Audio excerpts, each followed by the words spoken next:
Underestimating yourself is the other side of the coin of underestimating your Lord. Well, why not? That's just poverty of ambition. That's life, right? That is being alive. Everything else is dead people walking. Assalamu alaikum wa rahmatullahi wa barakatuh, everyone. May peace and blessings be upon you. My name is Abdullah, and I will be your host for today. I am the founder and the head of the IHSAAN Careers Initiative, whose mission is to ensure that every Muslim student in the UK has the support, the mentorship, and the resources to enter their dream career path through which they build a more ethical and God-conscious society for all. I'm extremely pleased to be running our first webinar, Life, Death, and Everything in Between, Finding Career Purpose Through Faith with Iqbal Nasim. A little bit of background on Iqbal. He is the man behind iqbalnasim.com. He's a speaker, a writer, an educator, and he runs courses such as Last Day Leader and Transforming My Prayer. Prior to this, he was the CEO of NZF, the National Zakat Foundation, following a stint in investment banking and a degree from Cambridge. I now pass over to Iqbal. Assalamu alaikum, Iqbal. How are you? Wa alaikum assalam. Yep, very well, thank you. I'm good. Great. Thanks for having me for this session. Uh, Yep. so yeah, shall we crack on? Let's get to it. All right, cool. All right, so just so everybody is aware, so I'm going to speak for 10 minutes or so just to share with you what I feel are some really critical introductory principles. And then Abdullah will come in just with some maybe questions from his side, maybe presenting some scenarios that's reflective of the kind of questions that you guys submitted and concerns that you submitted maybe upon registration. And then we'll open it up to audience Q&A. So hopefully lots of interaction and hearing from not just me, but others too. Okay.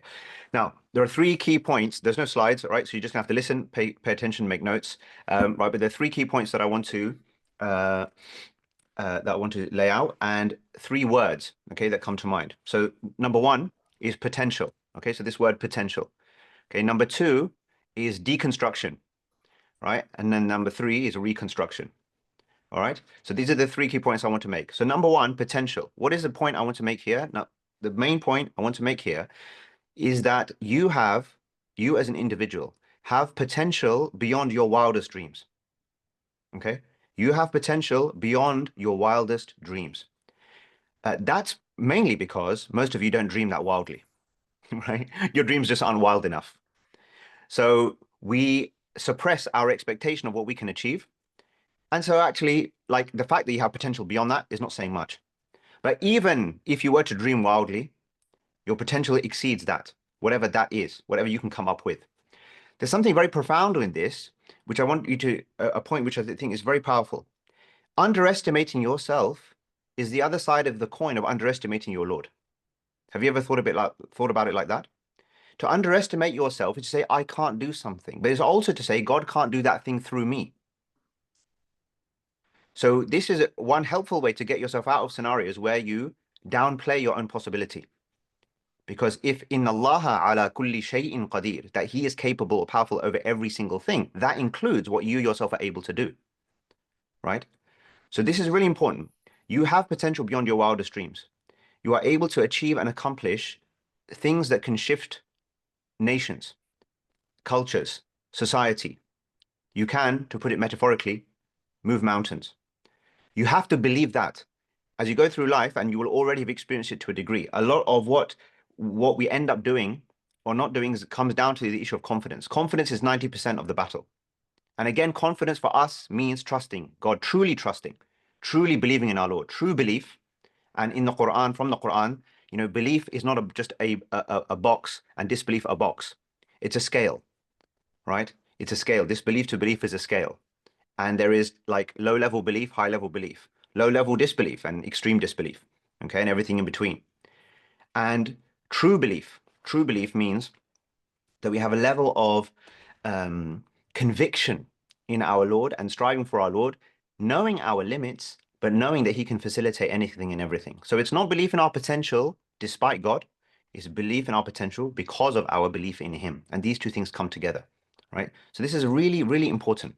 Okay, optimism, positivity, confidence is our way. There is no room for despondency. There is no room for putting yourself down. There is no room, right? For um for writing things off, okay, and negativity. And I would rather have someone, right? The world would rather have someone who was crazy because of their self-belief. And in our case, when I say that, I mean self-belief, belief in God, like these two things coming together. Rather have someone crazy like that, who just says the things and seems to have ambitions that are seem beyond ridiculous. Rather have someone there than to be on the opposite end of the spectrum, or frankly, in that really annoying, which is a kind of representative of hypocrisy in a way, or if you want to get serious about it, that sort of middling space.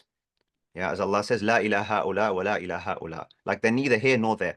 They don't belong either here nor there. They're not like outright disbelief, but they're not really properly believing either. You know, we're always second guessing everything, second guessing ourselves, second guessing the whole lot. Okay. And spend lives, years, many people, most people perhaps, spend life wondering about what could have been. That is not us. It cannot be us. It cannot be you. All right. And that's the condensed form of a lesson, right? Which I hope that you will internalize now in your maybe not all of you, but most of you, I imagine, are university going kind of going age, right? I was just telling Abdullah yesterday, or reflecting with him upon the fact that I graduated 20 years ago. I can't even believe it, right? So I'm 41, and I joked with him that I know I look like I'm in my 20s, but still, I'm 41, and I graduated 20 years ago, right? And some of these things, some of these kind of lessons I'm sharing with you, it's like you have them for moments, but what you want to be able to do is live a life where you are like these realizations, they don't leave you. And part of realization, part of internalization is experience, right? You're just going to have to, they say like sometimes there's no point trying to teach someone something. They're just going to have to learn for themselves. But I do believe there is a degree of truth to both of these things, right? You can accelerate your learning journey by paying attention, by trying to remind yourself of obviously key principles. Um, then it comes with, and a lot of learning, of course, comes through experience. But the key thing for those who may have just joined slightly later as well, point number one, you have potential beyond your wildest dreams. Okay, that's number one. Okay, number two, this is critical, critical, critical, right? Is deconstruction. What do I mean by this? It is critical that you deconstruct the frameworks that you assume are the frameworks through which you need to think. Okay. I am very critical, for example, of even the term. I know it needs to be used for certain things, but I'm very critical of the framework or the terminology of career, right? The terminology of career. Because the terminology of career, right? The word in English puts a certain sense in our mind that there's a particular thing that is our career that is different to what is not our career, that is different to all these other kinds of, components of life. So we fragment everything, right? We fragment things in these different boxes. And when you think career, right, you think in the context of like, from university, like the milk round, right? Jobs, particular set out pathways, right? So then the kind of the overall system or the culture that we are in distinguishes between, and then we end up, regardless of what we say we believe and how we label ourselves, but we succumb to the same kind of thought processes oftentimes, where we separate between career, life, mission, um, you know, our sense of purpose and all of these things. And then what we do is, what we assume is that the career is a central thing. I must have a career. How do I now infuse my career with purpose from the outside? Right? Rather than not making about your career, just making about your life. Like, what is my life going to be? Okay, so you want to deconstruct these things. It's a little bit like, to give another example, the idea in culture, in the culture, the idea is you educate yourselves until a certain point in time, and now you're ready to work, right? So there's this kind of demarcation socially that you learn up until this point in time, and then you work. As if to say, whilst you're whilst you're learning, sorry, you can't be working or earning. And as if to say that whilst you are working, that your education has stopped, or that the only relevant education is the education that again supports your career, right? Whereas, of course, these things can be lifelong. You can be earning bucks as a teenager, right? And you can be learning in your 80s. So again, these kind of things. So, and then the particular systems or the institutions. So then what we do is we outsource our futures. We mentally outsource and practically our education to institutions, to schools, to the things that so happen to exist out there. And then we outsource our sense of purpose, our careers, to this or that company or this or that thing or organization or startup or whatever it is that we happen to get into. So the structures, the frameworks become the meaning. They become the objective almost. We cease to see them as vehicles through which we achieve a separately or independently established purpose, right? Rather, they become the purpose. Okay. It's a little bit like, for example, the issue of resources. People start off saying, I want to do this and that. I want to earn a certain amount of money so I can take care of, the things that I'm responsible for in the eyes of my Lord. All of a sudden, at some point, money becomes the purpose. You're not even sure why anymore, right? But that now has become the objective. To go up the ladder becomes the objective. To what end? You're not sure, right? But it just is the goal. So much of our confusion. In fact, this actually, I would say, is it one way of explaining what the idea of shirk is, right? In its broader sense, the idea of ascribing partners to God is to replace the means or replace the objective with the means, right? They call it this idea of shirkul asbab. It's a different way of seeing, that's a different angle to it, perhaps. But this notion that cause and so we see cause and effect at purely to material level, we fail to see the divine hand in this process.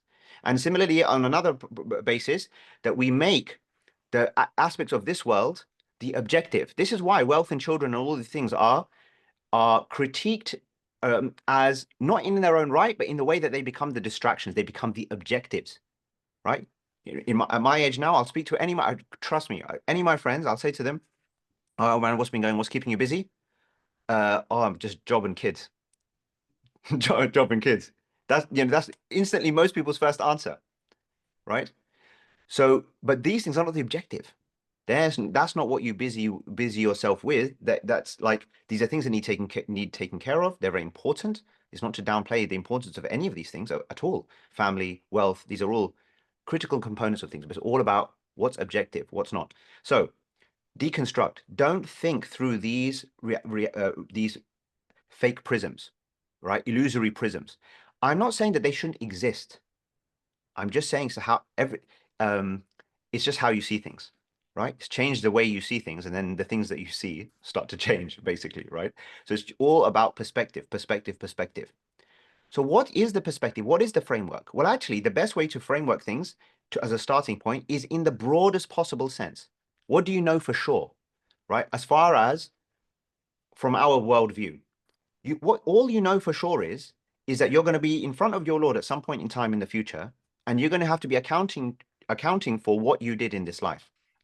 And I'm sure you would all agree with me that what you want to be able to say at that point is that you want to be able to say that what you are attempting to do is precisely what I said in the first point, which is to deliver to your highest possible potential, which means that you used anything and everything that he gave you, right? Only and only to serve him and his purposes, right? I don't think there's anyone here who will disagree that at that point in time, that's what we'd like to be able to say, because that essentially will be just another way of saying what we say every day, which is Iyyaka na'bud, you alone we serve. So if it is the case that you alone we serve, but that is a very comprehensive statement. That's not saying outside of my career, you alone we serve. That's not saying, in certain components of my life. That's saying my whole life is about that. The famous verse, قُلْ إِنَّ صَلَاتِي وَنُسُكِي وَمَحْيَايَ وَمَمَاتِي لِلَّهِ رَبِّ الْعَالَمِينَ. The Prophet, peace be upon him, is told to say that my prayer, my ritual sacrifice, which essentially is representative of giving, generally speaking, the nusuk, the sacrifice, the ritual sacrifice, what we call the qurbani, if you like, right, is essentially just part and parcel of zakah, sadaqah, all of the things, right? The sacrifice of wealth. So the prayer, the sacrifice, the giving, my life, my living, and my dying are all for Allah, are all for God, Rabbil Alameen, Lord of all that exists. So the whole thing. So now most of our problems come, understandably, because we are, as I said, fragmented in our thinking. Not everything is lined up to move into one central direction where the only objective at the end is our Lord and our relationship with our Lord. That's why we have an issue. That's why we feel tension. That's why we feel a pull. Okay. So the deconstruction means to remove those frames. And then now the third point, which is to reconstruct. Okay. To reconstruct things. How do you now build a sense of purpose that will then translate into whatever your career ends up looking like, whatever your family life ends up looking like, whatever your friend circle, all of the different components of life, right? What is that? How do you do that? You reconstruct on this basis. All you know is that you're a consciously aware being for a very finite time on this earth with an accountability at the end of it, right? And that all that matters is the acceptance or the approval of the one. That's all. That's what you know. And you know your context. You have you have been placed in a particular time and place, which is part and parcel of the particular journey, the one player game that you are playing, right, through life, right? That's deliberate. The fact that you are, for example, in Britain in 2025 in London, born to so and so parents from such and such a place in this particular milieu at this particular point in time, that is just part and parcel of your game, right? Your challenge, your framework, where the designer, if you like, who designs everybody's pathways and gives them the frameworks through which they then play, essentially, meaning, if you understand the analogy, right, you can show whether you can now confront the things in front of you and achieve the objectives of the game, right, or achieve the objectives of life, essentially. That's all part and parcel of it, right? Down to your DNA, down to your preferences, down to your emotions, down to your skills, down to all of this stuff. It's all part of it, and it's unique. There is no one like you who's ever been or whoever will be, like no one the same, identical. It's your pathway. So that's all you know. You know your context, you know yourself, you know that you're going to be in front of your Lord. Now, what do I do? So, with the question to start off with, or the thing that you want to ask yourself is, how do I live the most meaningful life? What is the thing that I can do that would be the most meaningful thing without, at that point in time, worrying about how you're going to pay your bills, without worrying about, am I going to fit into a particular career path? And will I be able to say that could I justify the fact that I spent my time in this degree and at that school and my parental expectations and or all my friends are doing? Because that's all irrelevant, right? When you think through this framework, when you reconstruct through the framework of our actual worldview of what to do with your life, then these other points become either less important or completely irrelevant. And you realize actually how distracting they are. This again is the point of saying this is the meaning of La ilaha illallah. So this is why this discussion here, or we're having here, is not a discussion about your career. It's a discussion about your life, right? And people spend the majority of people's lives is spent working, right, in their career and developing their careers. So what we want to be able to do is to say, well, look, since my Lord is not going to frame it to me in the context of career, he's just going to say, look, you had this time, you had this opportunity, whatever. What did you do? What you don't, what did you do with your time, your energy, your skills? Why did you trade your labor with so and so people for such and such a price to achieve such and such objective? Why did you do that? Was that really for me, or was that for you, or for some other objective? You have to be able to answer that question. If you can't answer that question, then to what extent was there the intentionality which we would hope would be met with the divine approval? Okay. So we need to ask ourselves, this is all tough stuff, by the way, right? This is not, you're not going to come off the back of this. You'll come off the back of this whole thing with some frameworks, some clarity. But the work starts after this, if it hasn't already started, to dig super deep inside yourself and figure out who you are and why you are on this earth. You are trying to figure out what you were born to do, i.e., created to do, created to achieve at your highest level. And we've all got potential pathways that we can follow. And in hindsight, it will all look like decree. Yeah, and what happened was always going to happen, kind of thing. But when you look forward, you look with intention and possibility, and it's an infinite range of possibilities that your life can take. What you're trying to say is, what's that highest pathway? Because that's what your Lord wants from you, the highest possibility.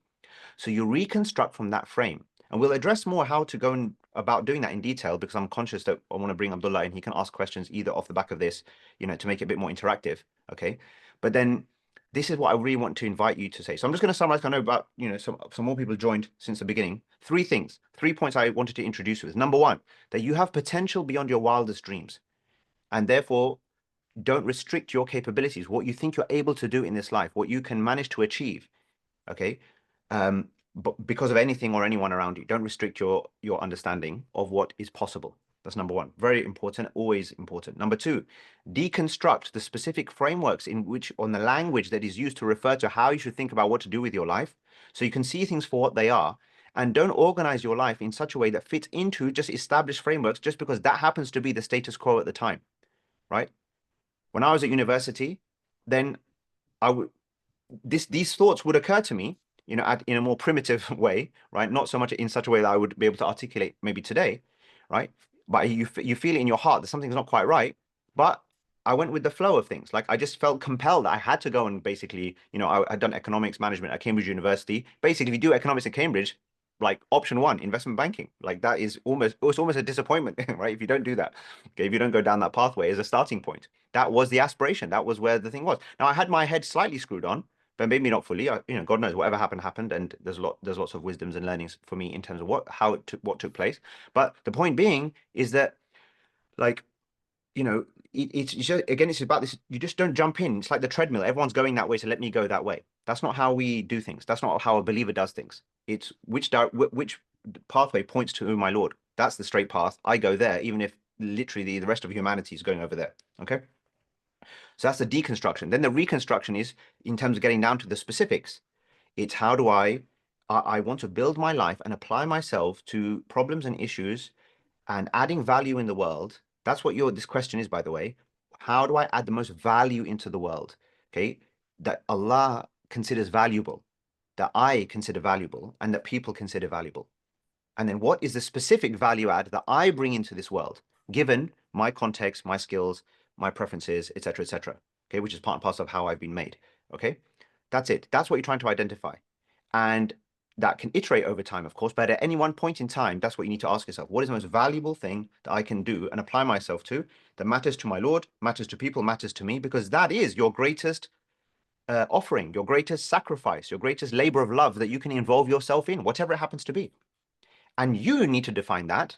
And then once you have that defined, then you look around at the frameworks, the vehicles, and everything else that exists out there, and then you see where you can fit in. And that might mean then joining a particular organization, institution, a startup, or starting something yourself, or whatever. Depends. It depends now, right? What's appropriate. But now you're going into the arena purposefully. You know what you want. You know what you're about, independently of your context, independent of your environment. Then you apply yourself into that environment. Not, let me just jump into the environment, see what everyone else is saying, and then introspect later, 20 years later, when you have your midlife crisis, or maybe sooner. Do you see? Midlife crisis is because you never thought about this stuff in the first place, and death seems now looming. Okay, but death is looming for us today, right? The appointment with God is looming for us now. So these questions must be asked now. These things have to be understood now. You need to know yourself now. Trust me when I say, like, maybe some of you might be like in this framework already, and I'll close with this, is that I will ask somebody who's in their, in their 20s, 30s, whatever. Now they've started a career, they're doing this, doing that, whatever. And they will tell me that I'm not so satisfied, this is okay, but I don't feel it's like the highest thing the best thing I can be doing. And I say to them, I say, okay, fine, leave that aside for a second. If you were to leave this and you knew for a fact that, you had the courage to leave and whatever, what is it that you would want to be doing anyway? And most people, when I ask them that question, who say that they are not satisfied in what they're in, they don't actually know what they want to do, because call it the system, the matrix, whatever you call it, or you yourself, take responsibility yourself, don't blame everyone else, have allowed it to be the case. You have forgotten your dreams. You have forgotten your potential. You have forgotten the appointment with your Lord, where you're going to be questioned about what you actually did. And remember, and I'll close with this, we are accountable relative to our potential. We look at careers and all these issues in the wrong way. We look at it from the point of view, the lens of halal, haram, lawful, unlawful. That is one way to look at things, but it's very low level thinking. There you're trying to distinguish between what's good and bad. I'm asking you to distinguish between what's good and great. You want to achieve greatness for the greatest Lord, right? You owe it to him. When you say Allahu Akbar, he's the greatest, then you achieve greatness for his sake. Then you honor that statement, right? That's what you need to be doing. So you have potential, deconstruct the frameworks, the realities as they are right now, reconstruct it, and then apply yourself into the world and see what happens then. Then you bring change, then you bring waves, then that potential becomes realized, and that becomes a full circle. Okay, Abdullah, come back. Okay, I'm back. Thank you for that introduction, Iqbal. Some really, really interesting things to think about there. So the format for today, at least this initial section, is I'm gonna make it quite personable, quite tangible, in the form of scenarios. So we're gonna start off with a very common kind of concern, very common question, which is the paralysis of choice. When you're at these crossroads at the end of education, whether that's, sixth form, university, wherever it may be, you're scared of choosing the wrong path to go down. You're scared of this notion, what if you waste your life? So let's take the example of Fatima. She's in her final year at the University of Manchester and she's studying economics, which is quite a broad degree. She's surrounded by all her peers and classmates who are mapping out their futures with such confidence and certainty, at least to her, with, internships, further education offers, graduate roles all lined up. But every day she feels paralyzed by doubt. She thinks, what if I spend 10 years becoming an accountant or a tax specialist and then realize that it wasn't what she was meant to do? What if she climbed the wrong mountain entirely? She lies awake at night sometimes fearing that and wondering if this is truly her God-given path and purpose. What advice would you have for her in that situation? Sure. So I would say, for many people who are in this kind of situation, I would say, like, again, come back to that issue of construct your ideal. I think mentioned in the chat, and generally I've heard this obviously said over many years. People say sometimes when I speak, they might say some people, they kind of, it resonates, but they feel it's too far, it's too distant, it's too idealistic. Okay, right? But the thing is that again, but it comes back to that point. We're right, it's that negativity, it's that pessimism, it's that writing yourself off. It's that quote by some American president of the past, whether you think you can or can't, you're right. Whether you think you can or can't, you're right. We say, إِنَّمَا الْأَعْمَالُ بِالنِّيَّاتِ, right? Actions are by their intentions. But that one we mentioned, we forget the next phrase, which I think is really, for me, even more powerful. وَإِنَّمَا لِكُلِّ امْرِئٍ مَا نَوَىٰ. And everyone will get what they intended, right? So actually, your intention, the power of intention is huge. And what could a real intentions for our Lord be if not ideal? Right? If not idealistic, if not a little bit unrealistic. Because look who we're talking about. Look whose expectations we're looking to fulfill. One of the most powerful phrases in the Quran, just to emphasize this point, because this is important to Fatima's situation, right? It's this issue of not looking out there or over there, but just coming back to like centering yourself again and realizing who you are and what this is about. One of the most powerful phrases in the Quran it happens in different things. It says, for example, or most famously, Ya ayyuhalladhina amanu ittaqullaha haqqa tuqatih. Right? Elsewhere, Jahidu fillahi haqqa jihadih. To take a reverse example, وَمَا قَدَرُ اللَّهَ حَقَّ قَدْرِهِ. These are crazy phrases, man. They're really powerful, right? I tell you, because look, right? You who believe, be conscious of your Lord, right? Be conscious of Allah. Be mindful of Him. But not just, now, most verses will just say, be mindful of Him. This one says, be mindful of Him. Like, it's really hard to translate succinctly in English, right? But essentially, be mindful of Him to the extent that being mindful of Him is warranted, to the extent that He deserves you to be mindful of Him. But then you say, well, but He's vast, He's infinite. So it's literally be mindful of Him if you can, almost to an limitless extent, right? Strive for Him, haqqa jihadi, to the extent that striving for Him is warranted, to a limitless extent, right? Elsewhere, they don't give God His true estimation, right? They don't estimate God as He deserves. We underestimate Him. And then that phrase comes 3 times. Really powerful. Point being is here, we start there, right? So construct your ideal. What is your ideal? So Fatima, in your 20s, I run this experiment before with people. Okay, by the time you're 30, right? You're now 2021, think a decade. What would the most ideal decade look like in terms of the kinds of things that you're involved in, the kinds of if change that you're affecting, the kind of value that you're adding?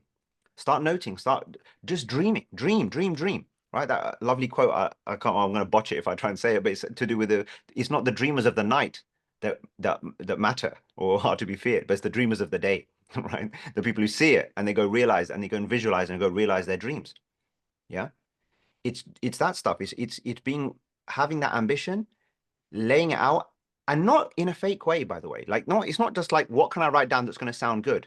No, it's what can I write down? What can I come up with that I feel? Like I feel it's running through my veins. Like somebody can be passionate. This is where it gets specific. Now it comes down to you and the way that Allah has made you, right?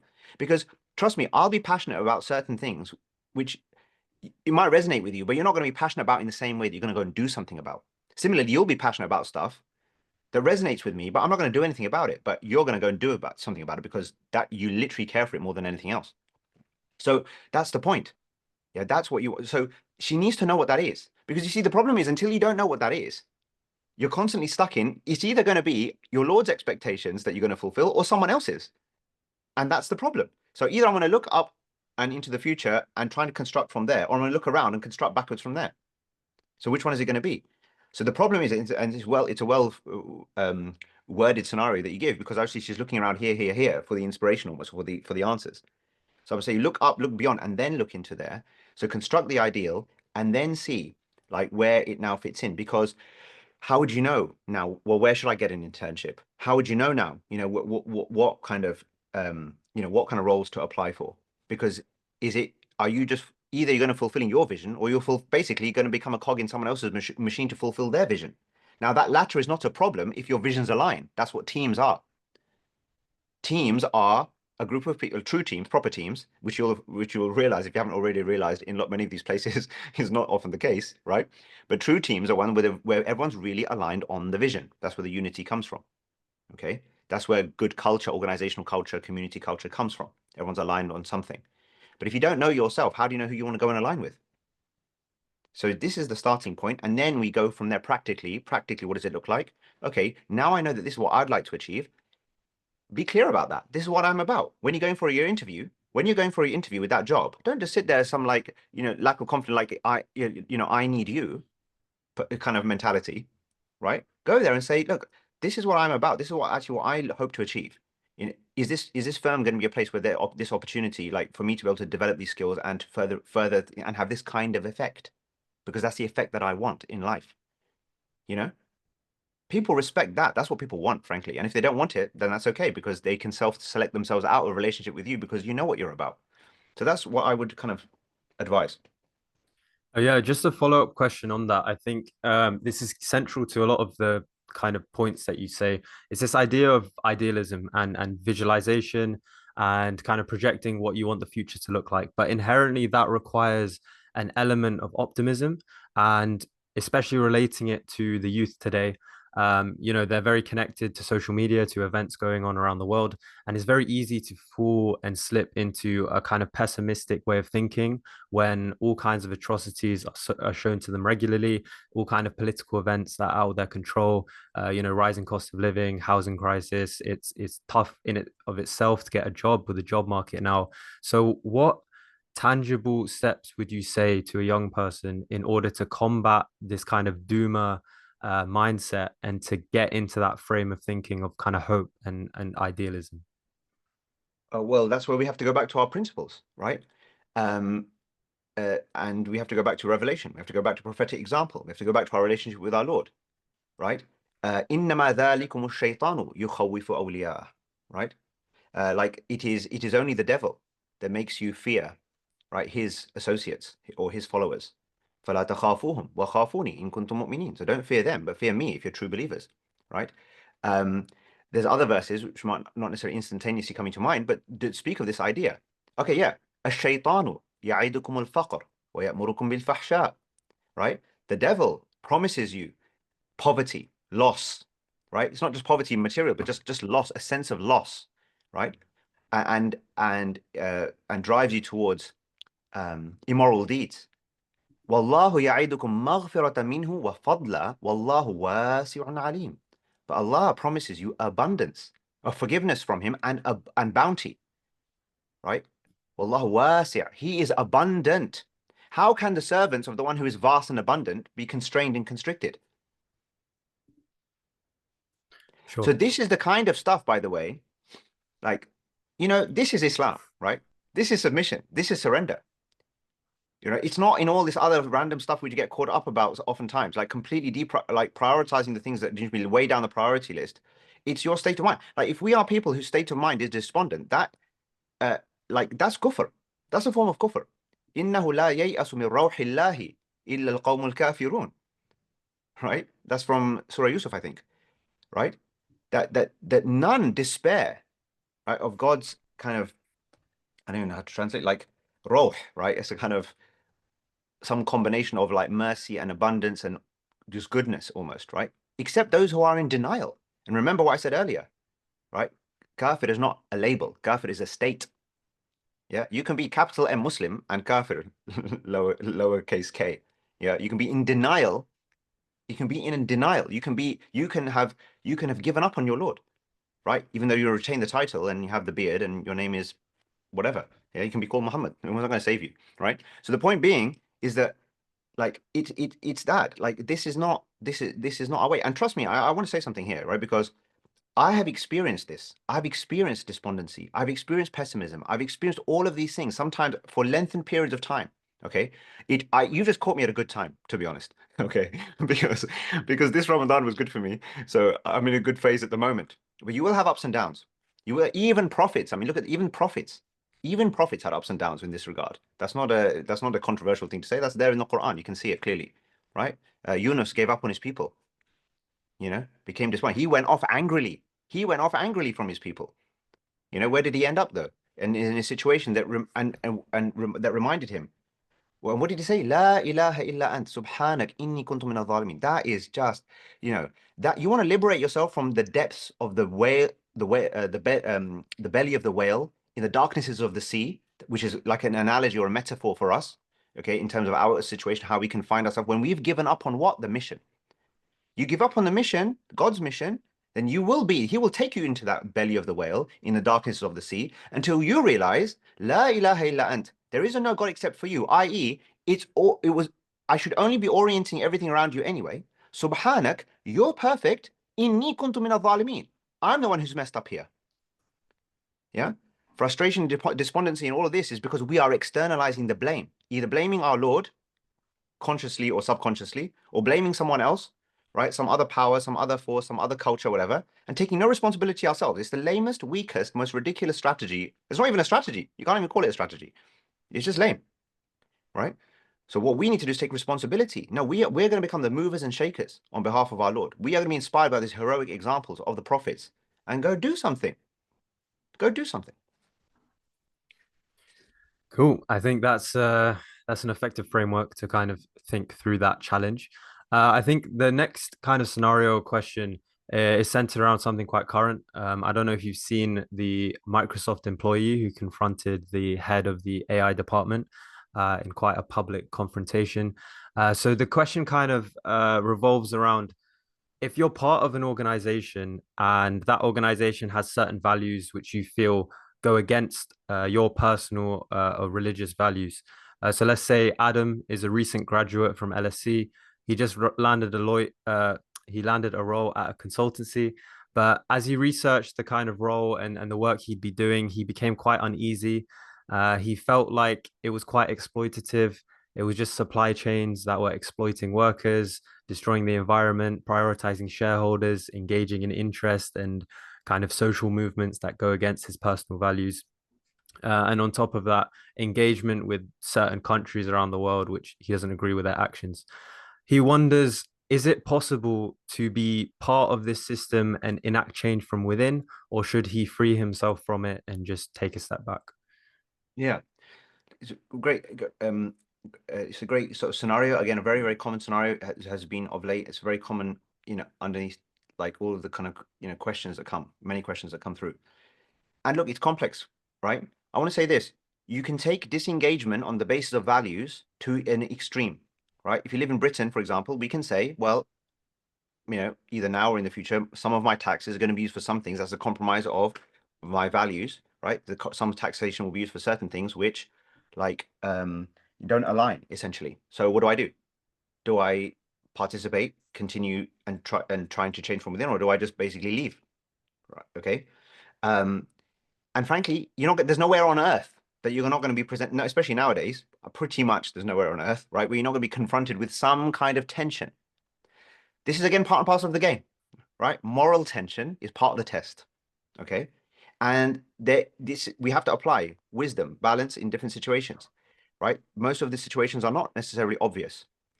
Part of the reason, part of the thing here, part of the solution, again, I'm sorry to mention it again, but you have to keep coming back to principles, okay?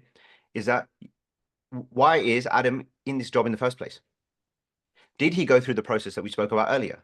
Did he go intentionally into this career in Deloitte based on this kind of as a stepping stone for him, based on an intentional thought through process of where he's trying to get to in the end? So if his being in Deloitte is really for his Lord, because he's gone through that process of thinking, and that's perfectly possible. I don't say that laughingly, like that is perfectly possible, right? You can be an imam, a scholar, a butcher, a baker, a banker, right? A candlestick maker, right? And you could be in doing that thing for your Lord, and you can be doing that thing for the devil, right? Or something in between.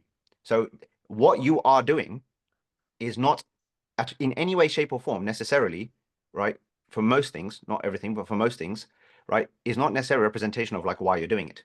Yeah, or you can't make a judgment call necessarily. Some things are outright, without any doubt wrong. But those things are relatively, those scenarios present themselves relatively rarely, actually, compared to the ones which are sort of the gray bits in between. Anyway, so the point being is that why is he there in the first place? Now, the fact now, because you see, if he doesn't know why he's there in the first place, then he doesn't know how to balance off or trade off this issue about this value compromise. Yeah. Because now if I'm literally, it's only and purely just earn a living regardless. There's no sense of purpose or mission or anything behind this job. It's literally just a job to earn, to work, and that's it. Right. Then of course that it's easier to see how some of these other issues are going to weigh up more heavily. You can't put them in some context, a broader context of what benefit am I bringing, etc. If, however, there is some degrees of purpose benefit in him being there, then there's something to weigh up, between like what's going on, what's informing or entering into part of my income, what am I facilitating, not facilitating. Different departments have different roles and functions, so you can't talk. People. I remember when I was younger, it was like, and even today, when you're thinking about, oh, common question, is banking halal or haram? It's just way too broad a question. There's no one can answer that question. Like you cannot answer that question with a one-word answer, essentially. It's not a yes or no question. Well, which department? Doing what? You know, like and you can break it down at different levels, you know. Um, like what's the actual specific thing that you're facilitating, enabling, what value are you adding in that particular role or job? So I think you can only give a kind of general response here because at the end of the day, everybody has to exercise their own conscience and make their decision based on weighing up these different things. But I think we make it a lot easier for ourselves if we have a sense of what the overall path direction is. Because in any journey in life, you know how to make sense of what to do in this current situation, depending on knowing where your destination is. So in any normal journey, like literally like a motorway journey, like you're going on a motorway journey or traveling to another country, some interruption comes or some literally like a kind of a fork in the road, right? So we need to make a decision. Do I carry on this path or do I turn to this path? How do you do that in a journey? You do that based on what the objective is, where you're trying to get to, and you make a reasonable assumption, weigh up pros and cons. Okay. You just can't do that if you don't know what the objective is. Or if you've got a lower level objective, then obviously it makes these issues of apparent compromise and whatever much more challenging. So I think we just have to exercise conscience. Obviously, then you pray. You pray for guidance. You consult your heart, consult people who you trust, and who might have a view of it. But personally, like I would beware technical answers to these things because you get a lot of a really simplified yes, no, halal, haram kind of responses sometimes, and I just don't think that it works like that. I think in certain scenarios, something outwardly could be good or preferable or lawful for someone in a certain situation, but in another situation, the exact same thing for someone else, given their circumstances, might be, um, not praiseworthy or potentially very, completely unlawful. So it's not a black and white situation. Okay, that's a fair answer. I think the next question is really quite pertinent to the audience that we have today, Okay. and that is kind of related around cultural and familial community expectations, right? Yeah. So let's say there's an example of a brother called Bilal. He's an engineering graduate from Imperial College, and he has an offer at a prestigious engineering firm lined up. His friends, family, and course mates are all congratulating him and assuming that this is the route he should and will take. However, he has a real passion in filmmaking, videography, and telling stories. He thinks that this is his calling. He wants to pursue this as a career option, but he knows that traditional family, communal pressures will get in his way. He's also concerned about making a good income and potentially settling down. He wonders if his passion is worth pursuing when it doesn't carry the prestige that earns community respect. Sure. Well, we can deal with that last part easily, which is to say, earning the community respect is not an objective. That is something like that's not the objective. The objective of my life is not to earn the respect of the community or frankly anybody, right? That's not the objective. It may come as a byproduct, okay, of whatever I end up doing, or it may not, but that's kind of irrelevant because whose approval matters in the end. Again, we go back to the same thing, right? Your Lord's approval matters. So again, this question can, and many, many, many, many scenarios like it, and many of you will be in a situation where you kind of got weighing up these kinds of things, is that again, we need to understand the passion is in filmmaking and videography, but what for? That's another important thing, right? So it's almost like that's my passion. uh, but to what end? Engineering is a skill, but to what end, right? Like, how am I going to? It still comes down to what value am I adding, right? For what do the engineering? So, that's funny. So, look, the point being is that you like, it's what to what end? So film. So I would say, um, whether it's engineering or whether it's filmmaking, videography, whatever it is, that's just again, a medium through which, or a mechanism or a skill set through which to add a certain type of value to solve a certain type of problem. Yeah. The question is, what value, again, what value are you adding? What problem are you solving? Like typical startup kind of question, which I think is important just to apply in your life. What problem am I solving? You see, this is really powerful because basically, um, it's really, really helpful, okay, to think about your careers or career paths, taking money out of the equation. So forget the money for a second, right?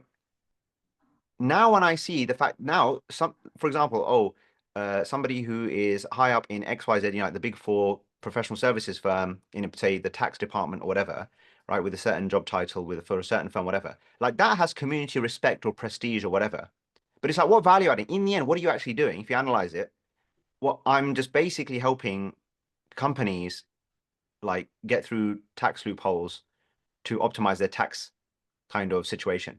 Maybe. I know I'm saying a bit like kind of slightly ironically or sarcastically, right? Now, the point being is, but that's the value I'm adding here. That's what I'm bringing to the world. Yeah. Or someone in investment banking, like investment banking is notorious for basically like really niche, like sort of niche product type stuff, basically, which no one's ever heard of. Okay. And now, you know, there are experts in doing that, which has massive prestige, big salaries, whatever. But what are you actually doing? What value are you actually adding here in the end?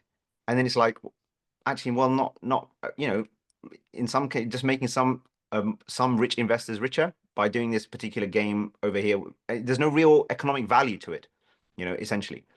Um, then you realize, well, hang on, that's not all that actually, is it? Really?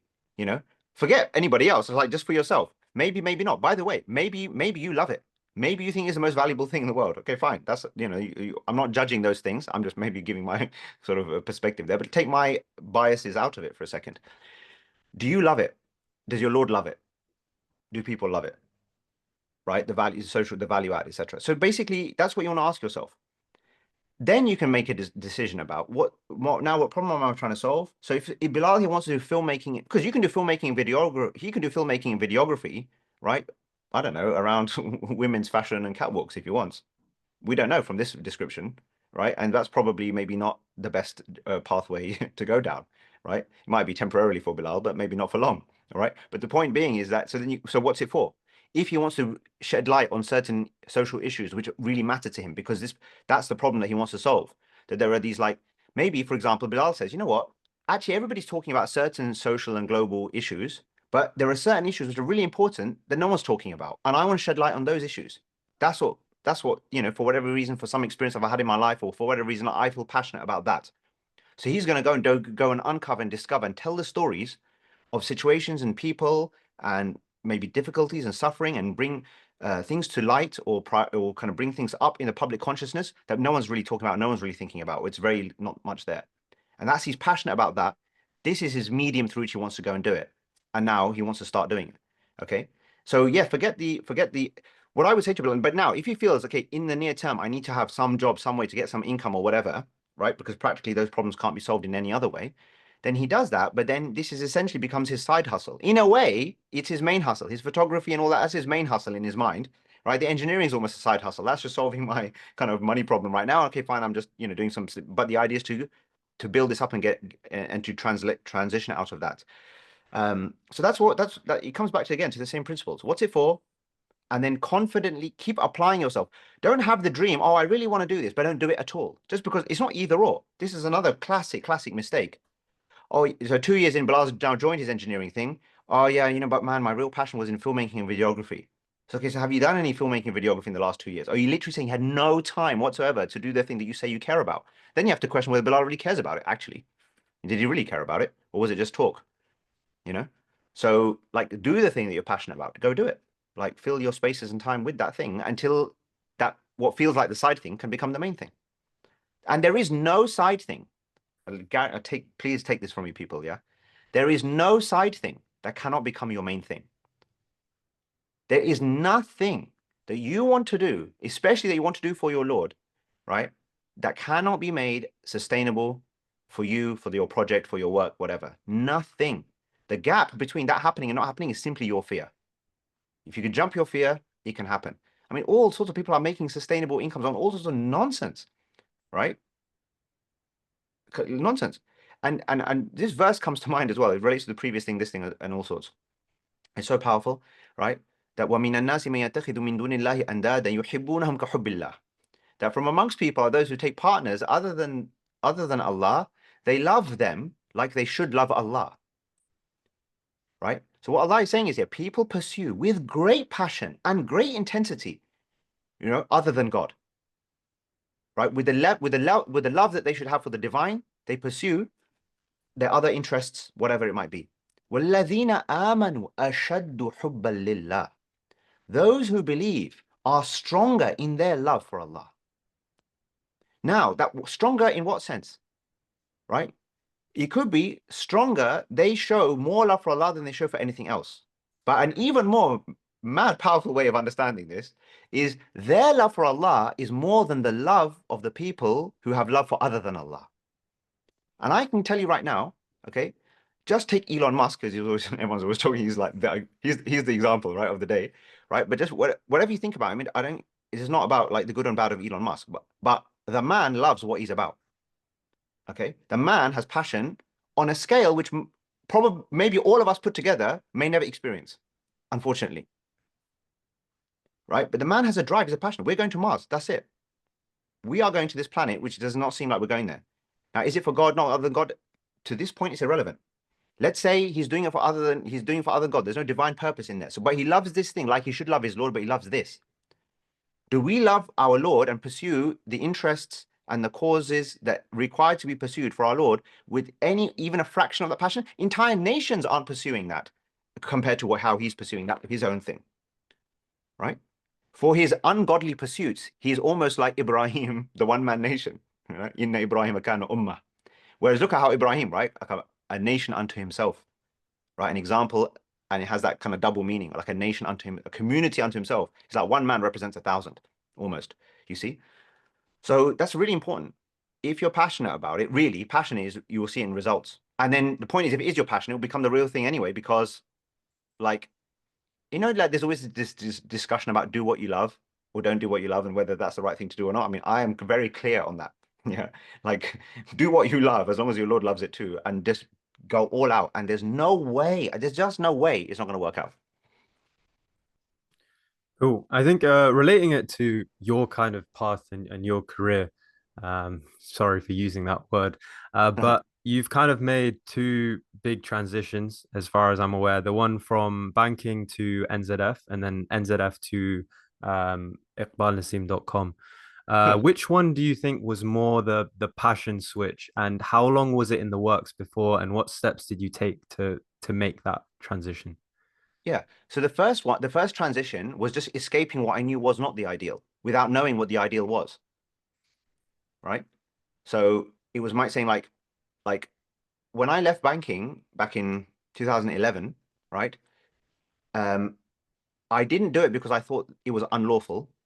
I didn't do it because in terms of what I was doing. Like that wasn't now. It's not about whether it was or wasn't, but in my mind, that wasn't the motivation. It was like this is like an unlawful income. That's why I'm leaving. That's why. That wasn't my thinking. My thinking was I'm like 27, 26, 27. Like if I die doing this, I won't be able to like. I don't think that makes sense.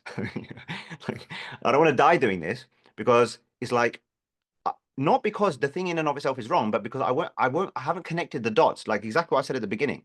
It's like I can't say if this stage of my life, working in this place represents a stepping stone in my life. I can't say where the next stepping stones are even going to the objective.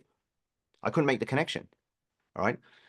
So then I was like, okay, well, if I'm on a stone, yeah, and I don't know where the next one is, I'm just going to jump into the river, basically.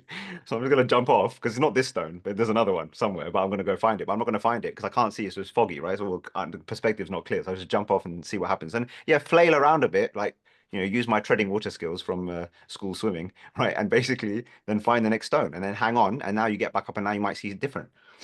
So that was more escaping from. And then it was like it was it was joining something which then translated eventually into, like a few months later, translated into me taking over at the starting point of National Zakat Foundation, and then the next 10 years I spent basically leading that organization. Whilst I was at NZF, it was more an iterative thing to say, well, actually, what I it's my self-discovery almost. And in a way, it kind of, again, a lot of this thing is like unveiling what you already know. You know, I really believe I've become a strong believer in one thing, which is that all of you have your answers. You have the answers. Your answers are inside you already. He says we have layered it up with all sorts. You know, we even say that that's what a definition of a linguistic definition of kufr is, what? To cover up, right? It's like your innate reality, your innate potential, your innate pathway that you should be taking. We've layered up, and some of that is kind of quote unquote not our fault, to the extent that you grow up in a certain situation where what's true and what's necessary and what's important gets projected into you in such a way that you just can't distinguish the wood from the trees anymore, you know? But like now you're in this situation, um, it's I think you have all the answers. Life is about clearing everything away other than Allah, basically, and then the real you shines forward. It just the light of God shines through you in a way that reflects your particular prism, which is a particular kind of frame. So for me, like it was like the part of being a CEO of NZF, the part that I loved more than anything else. Yeah, it wasn't about reviewing marketing strategies. Definitely was not in performance managing like other people, right? It wasn't about even though I loved fundraising personally, but it wasn't even about that, right? But the thing that I loved more than anything else was the conceptualizing zakah, appreciating the depth of this concept, and then relaying it and educating, talking to people about it in a way that they could understand and find relatable. So they found a new sense of meaning and purpose underlying this particular concept.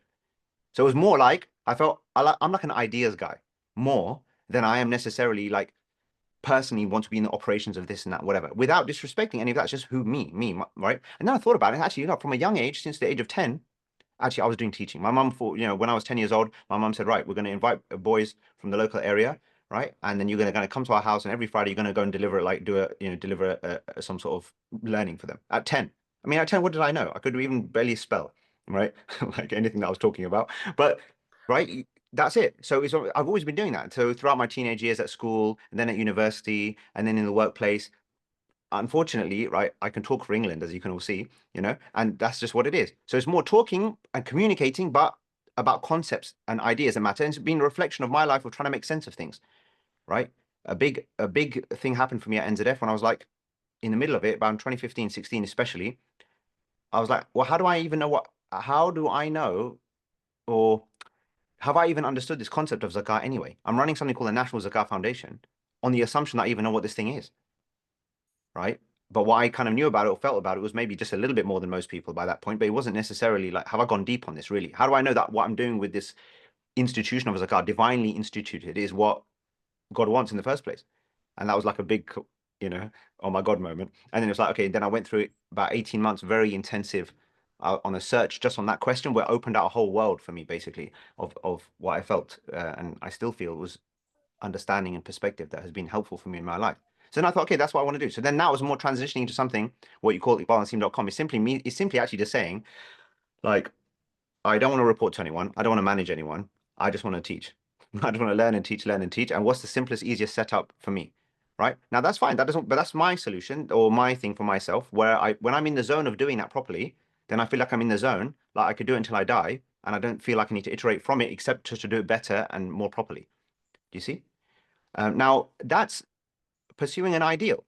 And I had to go through a certain journey to get there. But I always iterate. Even now, I obsessively do that though. I don't sit on my laurels. I think to myself, like, even what I'm doing right now, the way I spend my time, should I accept an invitation to do this webinar or not, is based on does it fit into what I want, what I'm about. The only reason I'm here, in a sense, is because an opportunity met with my sense of what I'm on earth to do in the first place.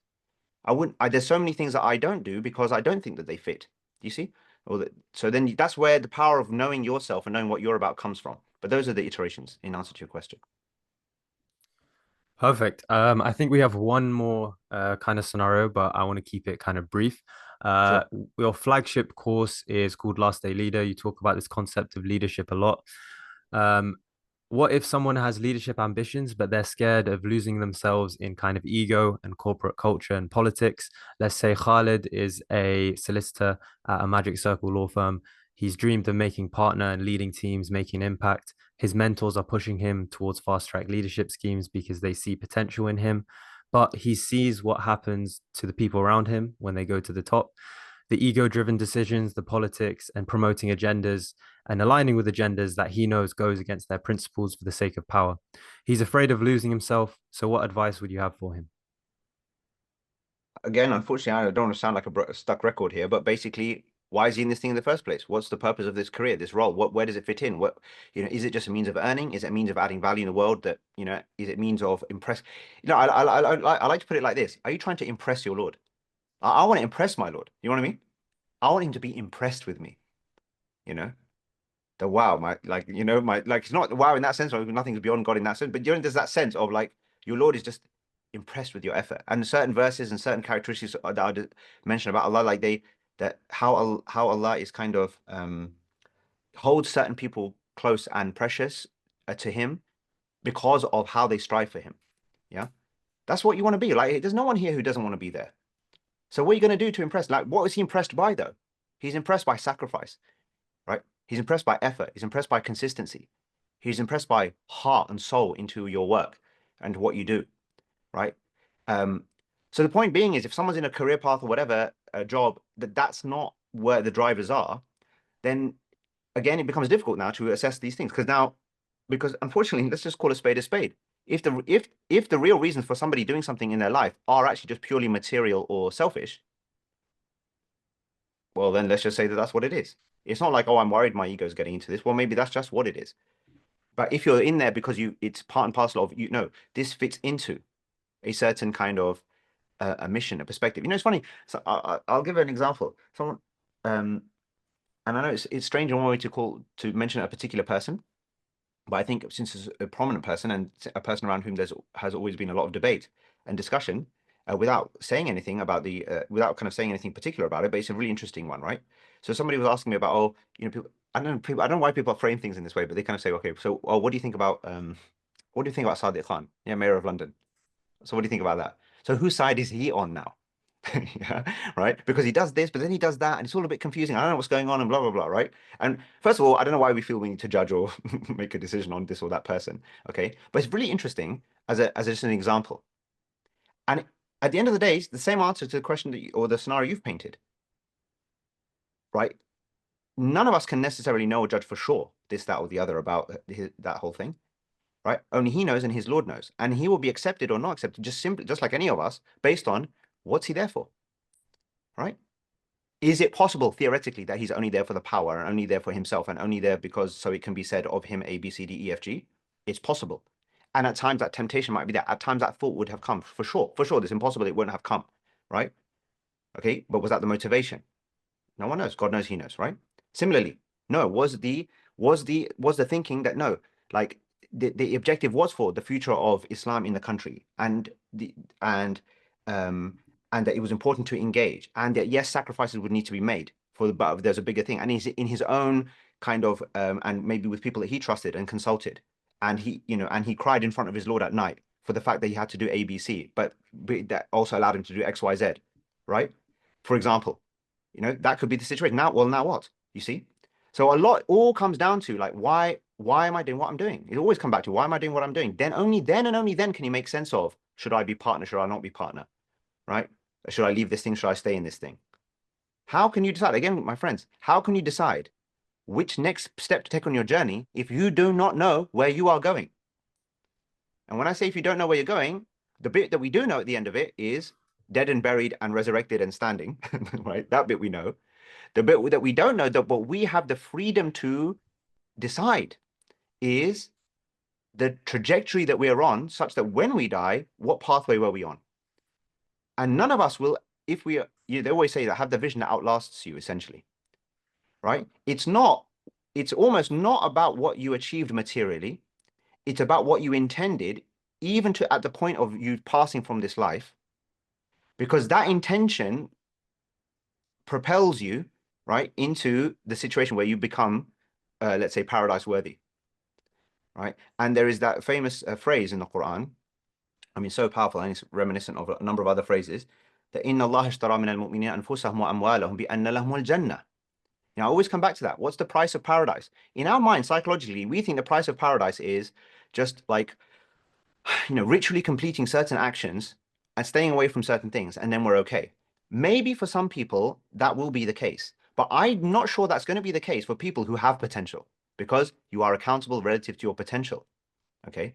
So if there are things, and that's clear in the Quran, that there are certain things that if you're capable of doing, but you did not do because you didn't fear God sufficiently or you didn't love Him sufficiently, right? Then you're going to be accountable for that potentially. And then what? And what does Allah say in this phrase? He says that He has exchanged, in order to give you paradise, what's He bought from you, right? Or taken from you, yourselves, your very selves, you in your entirety, and your wealth and your resources in their entirety. That's the price of paradise. So what's the price of paradise? Everything. I give my all. I give my all to my Lord. That's it. Everything, the whole works. How do you do that? That's what there is to figure out. And I know, I really appreciate and understand that a lot of this might feel remote, far, overwhelming, difficult. I get that. But trust me, my friends, yeah, you gotta stay with this, right? If any of what I've said today resonates with you, you have got to stay with this. Okay, you've got to stay with these feelings, these thoughts, these kind of frameworks, because that I think we all know it's only in thinking roughly along this kind in this zone, right? That that's what's going to pull out the best from us, and that's what's going to give us the most hope. Okay, as far as being in a good place with our Lord is concerned. So before I know we're going to get onto like Q&A in general, or whatever, and some people might leave and what have you, but I just want to say that uh, you know, go back to those things. Believe in your potential, right? Know that you have that potential. Remember who you serve and what it's all about. Deconstruct the frameworks, the pathways, the constraints, okay, that you are often told to stick to, right? Did he say I have to listen to this person or that person? Did he say I have to meet these people's expectations? Did he say that I have to go to that career or this one or this one? No, not really. So why am I assuming that? Okay. Don't see it as different that God and faith and over here and life and career over here. No, right? They're not too, but as soon as you start fragmenting your mind like that, it's all going to be a disaster, right? Or it won't be a disaster, or it won't feel like a disaster, but then it'll be like that verse in Surah Kahf, the people are most lost with their deeds, right? They're the ones whose efforts are actually off track, but they think they're doing something good. That's even worse. That's even more scary, right? That actually, no, I think I'm I'm the big man, achieving this or that in life and going up the ladder of success. But for what? You think you're achieving something, but maybe not. Maybe you are, maybe you're not. All it depends on intention, objective, right? Stay with that and don't and pursue your ideal. Pursue your ideal is the main thing, and construct your life, design your life essentially around that ideal and go for it. And what we haven't covered today, so far anyway, is that is what's in so many of these verses that when you start to do that, and I have tasted this in my life for sure, you will experience miracles that will remind you, okay, when I say miracles, just unexpected happenings, okay, that will remind you of when Musa comes up to the sea, right, and it looks like there's nowhere to go, but then the sea parts.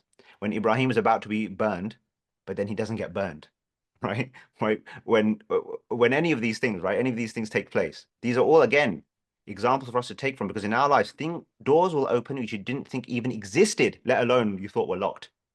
You know, contacts, friends, networks, resources will come from where you don't expect. Supporters will come from where you don't expect. Opportunities will come from where you don't expect. Allah will show you the what you thought was impossible when you start to pursue what you think is impossible, but you know is the right thing to do. And when you do that, that is living. That is living. That's life, right? That is being alive. Everything else is dead people walking. Perfect. So I think time to move on to audience questions. We have a list of submitted questions, or would you rather prefer to have people dial in? Yeah, if you want to raise your hand and you want to, because it'd be good to hear other voices. If you want to Yeah. raise your hand, we can bring you in on the audio essentially. So it doesn't matter if you're lying in bed in your pajamas. That's fine. But yeah, so Damir has done that. Okay, so Damir, you can unmute yourself. Assalamu alaikum. I'd like to say just great, fantastic talk, and it really resonated with me.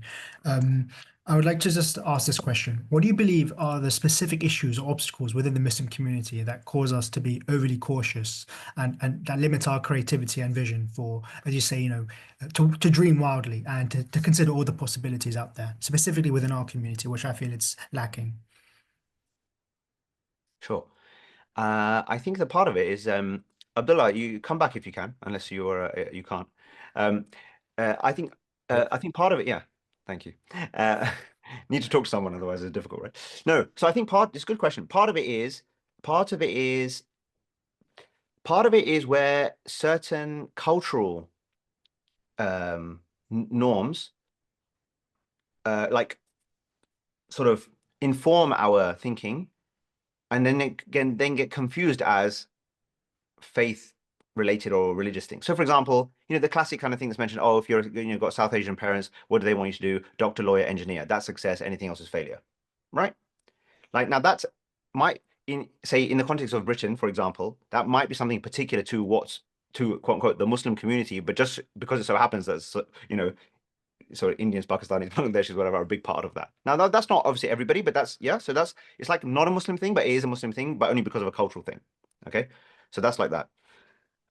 But the other thing is in terms of the dream wildly and stuff, it's because I've make this point, and I'm happy to hear otherwise if people think differently. But I just feel in our community, and this goes from top to bottom, like scholars, leaders, whoever, imams, like to people running organizations, to at every level. I just don't believe there's not this sense of vision. Yeah, there's not this sense of vision being communicated about what is it we're trying to achieve. I think most people don't know what we're actually trying to achieve here in the first place.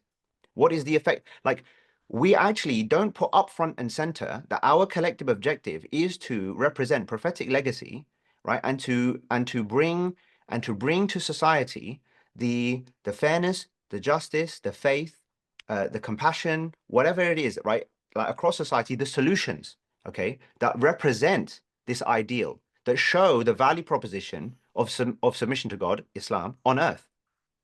Like, I don't think we're not seeing that as our role, even though Allah tells us. So frankly, so you say part of the problem is that we just don't read the Quran, or if we read it, we don't actually read it, right? Like when Allah says that you are here to be witnesses unto mankind, right? You are to be, that in fact that verse, which is one of my favorite, if not my favorite verse, a couple of verses at the end of Surah Hajj, chapter 22, right? Verses 77 and 78, the last two verses of Surah Hajj, right? I mean, it literally says why we're called quote unquote Muslim. He has named you al-Muslimin. He has named you those who submit to him. He's given you that title, if you like, or giving you that name or that ascription. Min qabl wa fi hada, in previous scripture as well as in this Quran. Why? لِيَكُونَ الرَّسُولُ شَهِيدًا عَلَيْكُمْ, so that the messenger can be a witness amongst you. وَتَكُونُ شُهَدَاءَ عَلَى النَّاسِ, and so that you can be witnesses amongst people. You have that particular ascription precisely so that you can stand as an example to others. Right? We aim and we fail miserably. Like, I'm almost shy or embarrassed to say it because I know multiple ways in which I myself don't even live up to this standard. Okay. And I pray to just be better in that way. Right. But the reality is, we know at least it is a standard. It still stands true that is what we need. Right. We need to be going out there representing solutions for people out there and showing that value. Right. It's like, for like we just don't like our ambition for most things just reaches only for at the height of the defensive. The most we can do as far as finance is concerned is have some Sharia compliant solutions for us for certain things. We don't think that we can actually affect the economic and financial system for everybody. Well, why not? That's just poverty of ambition. So if you have poverty of ambition, your creativity will lack. As soon as you set the goal, which is way up there, right? You almost it's like a forcing mechanism, right? Now you have to like open yourself up to your creativity goes wild then, right? Because you need to like that's what I'm going to go and sort out. So go and sort it out then. That's just one example, right? For a mosque, for example, okay, mosques don't serve as institutions and places that their entire locality or borough feel is the place, right? To go to benefit from, simply because they don't have that ambition. Most imams or trustees of mosques don't even think it's part of their role to do anything for anybody who's not part of their congregation. Forget those people who don't believe. They don't often see it as their role to actively have a target to see how we can get as many of our believers from this locality through these doors, like as a strategic objective. right? Which imam has, hopefully there are some, but I don't think it's probably the majority, right? Who have as an objective, I'm going to try it's the beginning of 2025. Right now, 1.5 rows come for Fajr. By the end of 2025, it's going to be 10 rows. Very simple. How am I going to do that? You see what I mean? Like, I don't know. I don't know. Our objectives are always defined by others, you know? Like we're just always reactive, it's always defensive. It's always what do we need as a community, not what do we have to offer, right? That's what we need to do. That's what we got to change, reverse the perspective. Interesting. Next question.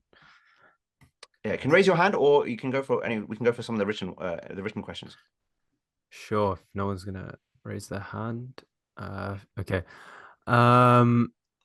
Someone asked that they're wondering, where do you get your basic Islamic knowledge from, and how do you learn Arabic in the way to understand the Quran and interpret it?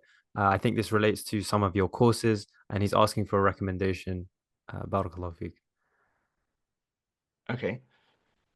Well, you know, uh, the way I like to think about this kind of, I don't think there's any such thing as Islamic knowledge. Like I don't like where is the idea of al-ilm al-islami? That's not a concept in the Quran. It's not a concept in any prophetic narration. Al-ilm al-islami, right? That's not a thing. In fact, al-islami, Islamic as an adjective doesn't even come up, in the Quran in narrations. This is one of these kind of terminological things that I have a problem with. What you do find in the Quran, by the way, all knowledge is in Revelation as a starting point. Okay, so let's just start there. All knowledge is for even prior to that, in fact, all knowledge is with Allah. And I really believe that knowledge, i.e., we're not talking about propositional knowledge, just information, facts. We're not talking about that. We're talking about the kind of knowledge that can be put into action, the kind of knowledge that brings wisdom, the kind of knowledge that brings light, that brings solutions, right? Who's that going to come from in the end? It's going to come from your Lord.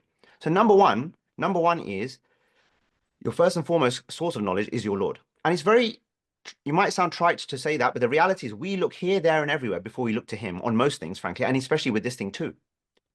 Rabbi zidni ilma for us doesn't go deep.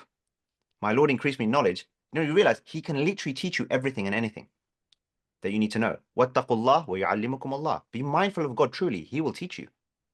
Wallahu bi kulli shay'in alim. He's knowledgeable of everything. So right, that's the source. So you want to know where the source is? Well, that's where it is. Okay.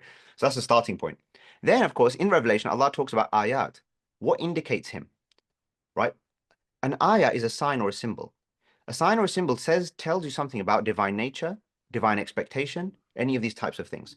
That's the knowledge that we're looking for. The knowledge at the end of the day is, what does he want? What should I do that reflects what he wants, that gets his approval and achieves outcomes on earth?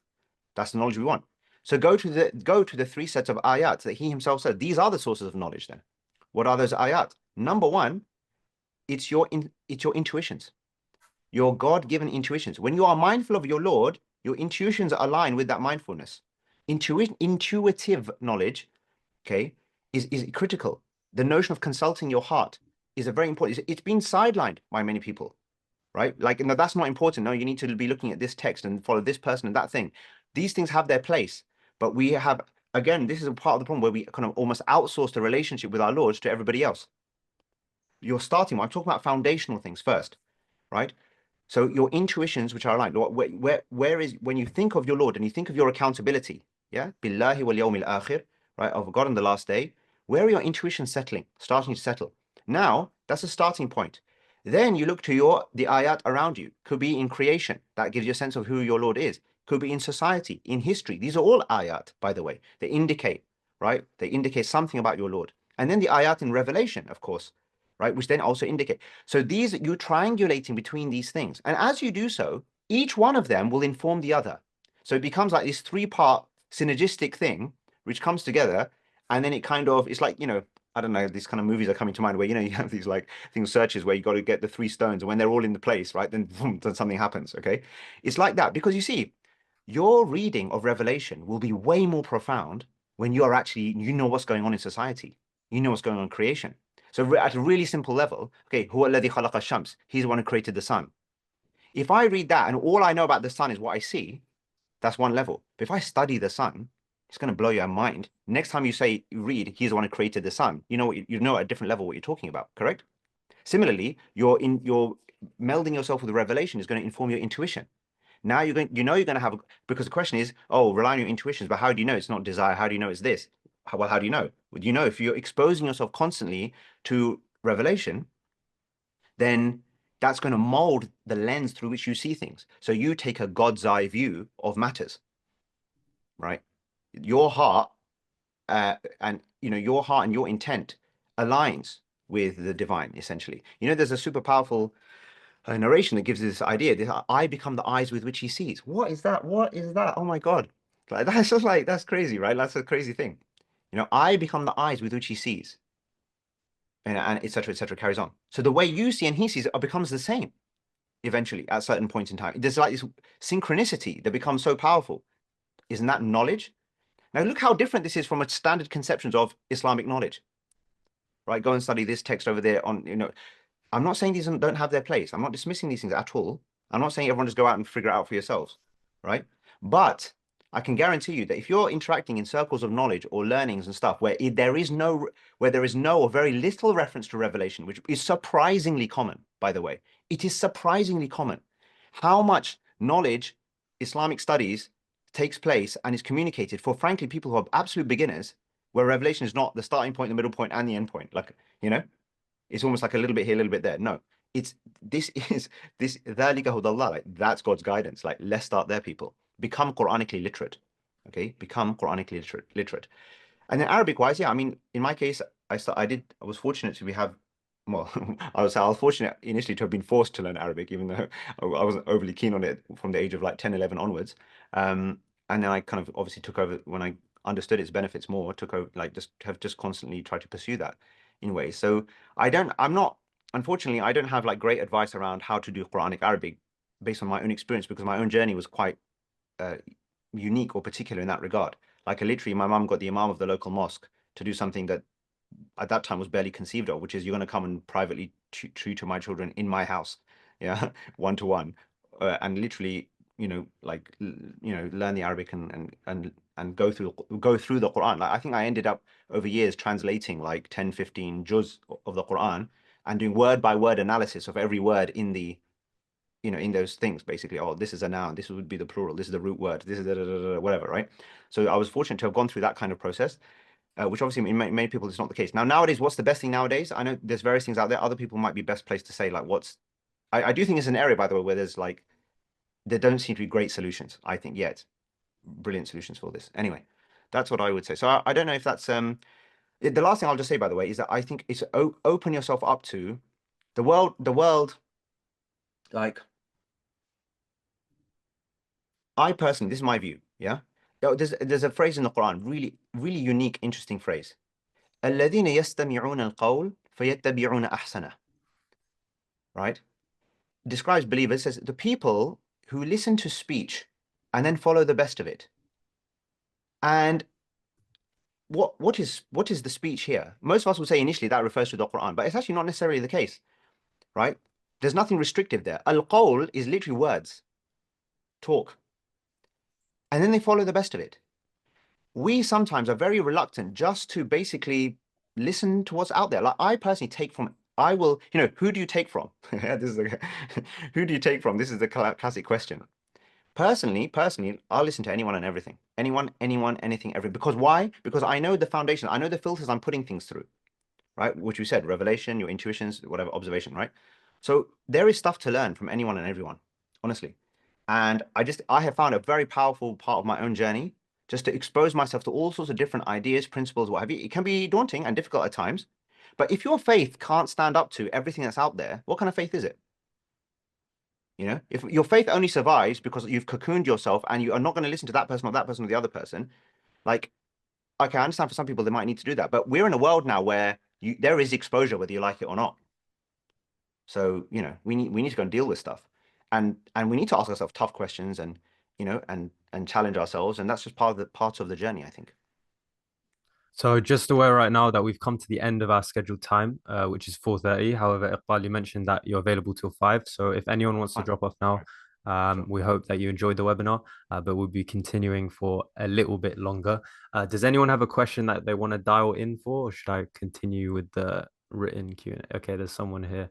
Feel free to unmute yourself and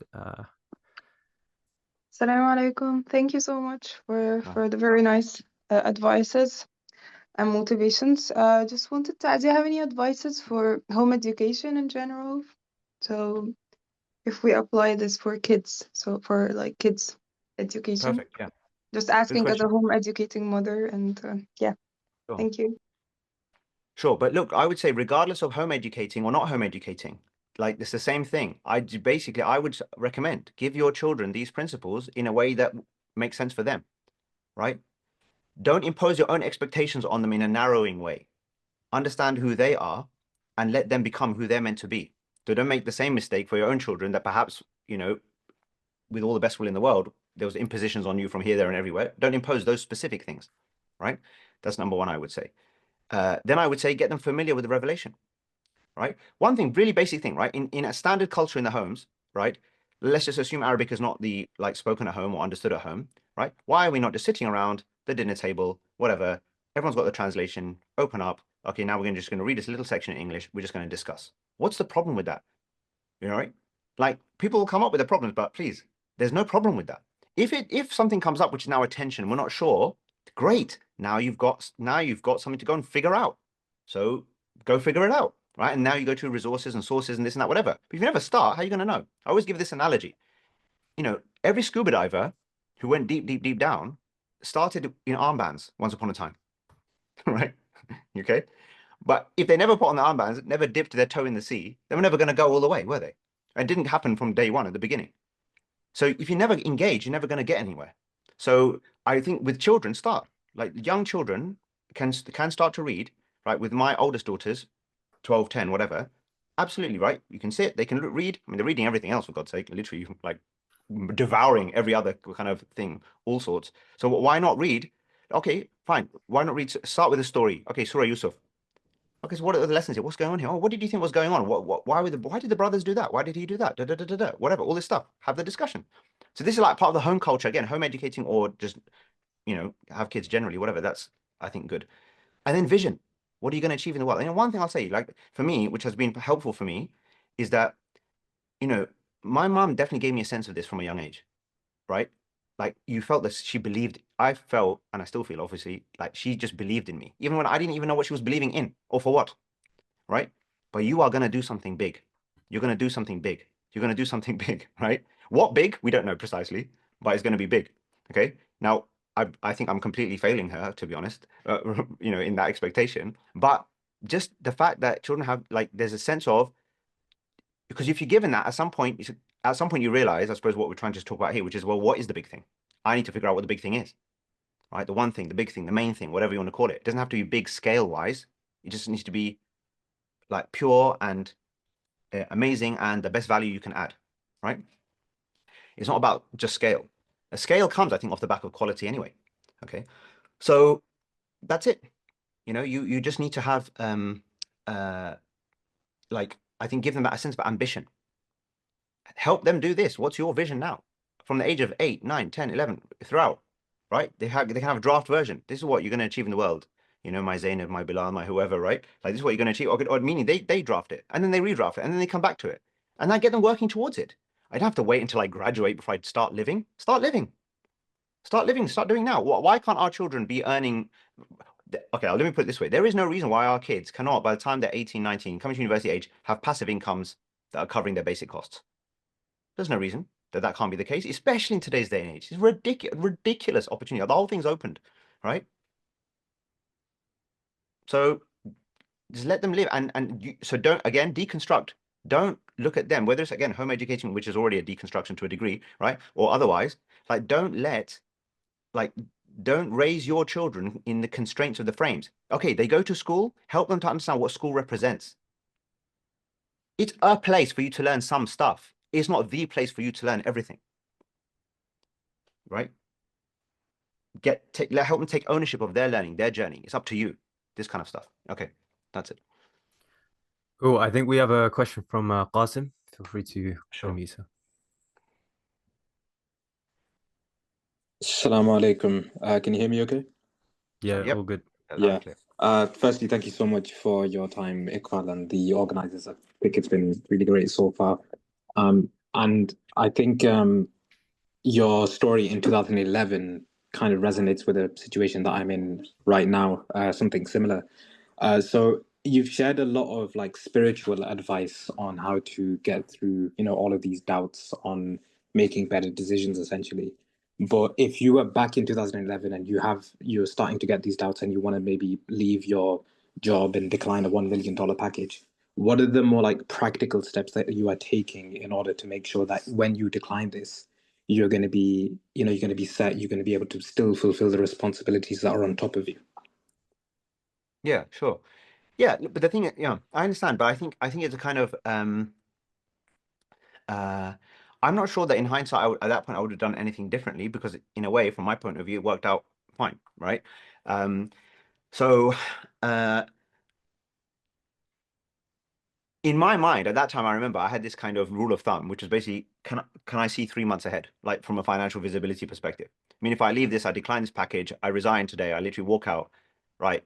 Can I see 3 months ahead? That was just I mean, there's no like, there's no kind of particularly science to that. It was just, that's what I just felt. If I can see 3 months, I'll figure it out, basically. And it's almost like this thing of what's the worst that can happen, you know? Like for me, my risk tolerance, relatively speaking, is probably quite high, right? But compared to some, it will be pathetic too. Compared to others, it'll be really high, right? So I don't know, but I think it's like actually it's worth asking yourself that. What's the worst that can happen? Because frankly, especially in this country, the worst that can happen for someone who's like, who has education, has knowledge, understanding, whatever, like, is not really that bad in the grand scheme of things, you know? Like, it's not necessarily, it might not be your ideal or honorable or whatever if you have to spend like, a couple of months with no money and getting slightly indebted or what have you. I'm not recommending it as a pathway. But the Prophet, peace be upon him, went hungry for months in his mission, right? Right. The narrations about that we didn't have enough even to light the sort of the candles at home sort of thing, right? The companions went hungry. They sacrificed things. They lost their lives, right? And like from our perspective, that stuff like that just looks like what is that? But that's the stuff that's the level of sacrifice that one needs to be prepared for if you want to affect change, if you want to actually live, right? It's like, there's concerns about making a living, but then there's concern about living. You know what I mean? So I think that all I would say is I'm not saying be unrealistic, whatever, make your calculations, do whatever. But for me, it's like, what do I actually need here? What does a person need? I need a meal a day, right? A set of clothes, roof over my head. That's what I need. Everyone's got a phone and a laptop, whatever, right? I mean, that's what you need. What else do you need? Now get on and do the thing you want to go and do. So are there responsibilities to others? Yes, depending on age and stage, family, kids, whatever's going on. Again, but what are the actual needs here? You have to differentiate between what you need to give them, what you're duty bound to give them, and what you want to give them materially. But if I just want to give them materially, but why is that my objective? Kids don't need material provision as much as they need good examples, right? Many of us in trying to make material provision for our children the objective fail to be good examples because we're not there. So what I'm saying is that it's like, actually, what are those needs? And when you think about it, even with cost of living and all of these things, actually your actual basic needs are actually quite minimal.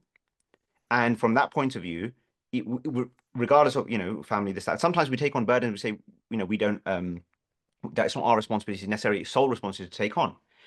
I haven't mentioned this throughout as much, but I think it's a really important principle, not just for this, for generally, is like share your situation, talk about the situation, right? Like if you tell your siblings that this is where you're at, that starts to bring about potential, like conversation solutions, right? Family members, friends, whatever.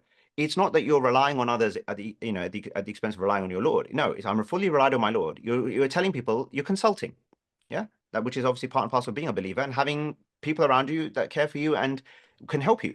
So you're consulting people. You're saying, look, this is my situation, right? I'm stuck in this. I'm in this job. I don't particularly like it. I want to move on. It's paying this much, obviously. That's allowing me to do X, Y, Z.